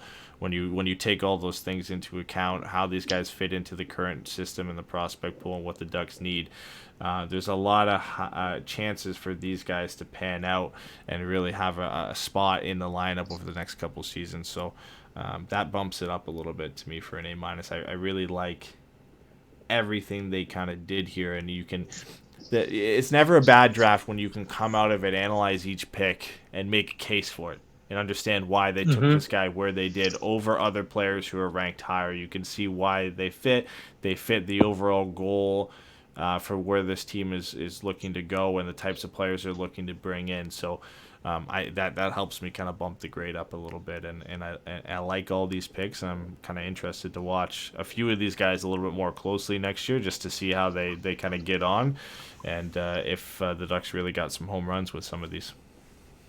Yeah, man, I'm with you. I think it's hard to say there's anything less than a B+ here just because of, again, like the Leo Carlsson thing, like it was a top 4, top 5 kind of draft, depending on how you wanted to look at it, and they got one of those guys. The stylistic differences we talked about ad nauseum, but Leo Carlsson's a player you still really like. He's still a player you can be very excited about, very optimistic about their ability to make the league and become a difference maker. So, and then like I just really want to just reiterate everything you said. Like, you can make a case for every pick, and you can see why they did it and how they fit in. You can certainly argue with some of the kind of value propositions that they made earlier. But again, they make up for that later with some of these real big, risky swings that even if they don't pay off, this is the stuff you want to see your team try, because it shows a faith in their organization. It shows a faith in their development plans and things like that. So, yeah, I'm with you, man. I think it's a really strong B+ kind of draft, all things considered. And the players that they took, either at worst, don't pan out, and at best create the most wonderful type of redundancy in having dynamic players up front and on the blue line. So Yeah, and I think the last thing I want to say in this too is I think they took the risks in the right areas based off of the depth of the prospect pool in certain areas right now, if that makes sense. Where I think there's a clear look at guys like Perreault and Tracy, and they haven't panned out necessarily yet to the way you want it. There's not a lot of safe bets right now in the prospect pool among the forwards of guys that are going to make the NHL, right? Where like Gru and Tracy and Perreault, guys we thought would have a good chance, that's maybe waned a little bit with some tough years in San Diego and not really being able to crack the Ducks lineup even with not a lot of opposition in front of them. So instead of going for some high swings on guys like Andrew Cristal, who could fall right in that same spot if things don't pan out because there's a lot of high risk there, you go for the safer options, guys that have a surer bet of making the NHL. So all of the picks that the Ducks took among their forwards are guys that project well, that have a well-rounded game. Their skill sets look like, at the bare minimum, they should make it to the NHL level. And if they refine certain aspects of their game, could be key contributors at the NHL level. But at the bare minimum, they're safe picks. They're going to make the NHL. So you shore up that prospect pool on the forward group a little bit with some more sure bets. You have that flexibility then on the blue line because you've got some real high-profile defensemen that are either this year or a year or so out of making it to the NHL roster, that you can take some of those risks there. So you see that with Connor Smith. It's a risk in the sense that he has a very projectable size to him, but is the rest of the game going to come out? So you take a risk there with how early you take him. Is that going to come along with him? Is he going to be able to be, contributing at all on the offensive side of the game at the NHL level? Then you go with Rodwin Giancio, the unicorn type player. Is the defense and the skating going to come around? If it does, you've got a really, truly exceptional player here that you got in the 5th round. Could you move him to a forward? Whatever. You've got that flexibility. You can take your time because you've got all these excellent prospects in front of him. And then with the last pick, you take Port. Again, younger player in the draft, playing on a bad team, projects well. The analytics look good. Take him. Take a swing on it. You've got time. You've got a lot of players in front of him. Take the risk. If he pans out, great. If not, you've got Drysdale. You've got Luneau. You've got Warren all in front of him of guys that you think are going to make it there. So I think they made the safe picks where they should make them right now, and they took the swings where they need to based on position. And man, I'm all for it. There was a well thought out plan, and I think they executed it well. works for me, man. I don't have anything else to add. I just end up repeating you. So. No, I'm just like holding out time that maybe Pat Verbeek's up here late at your time, and he's just on the phone with Pierre Dorian working out a Debrincat deal, and we're just gonna be able to break it here live. I'm just stretching this out as long as we can go. I know. That's knowing our luck, either sometime tonight at like 4 a.m. or tomorrow, it's going to get announced that whether he gets traded to Anaheim or somewhere else, and this is all going to be old news. Yeah, exactly. It'll be announced that he's got traded to Arizona for a bag of peanuts or some stupid shit. So it'll be all right. All right. Well, that's going to be it from us. I think from here on out, unless there's any major announcements, again, unless there's the Debrincat trade or we get some signings with some of our RFAs or Gibson gets traded or something like that. No plan specifically when we're going to be back for kind of like a recap episode in terms of like Ducks news. Obviously, we'll schedule it based on timing and when news comes out.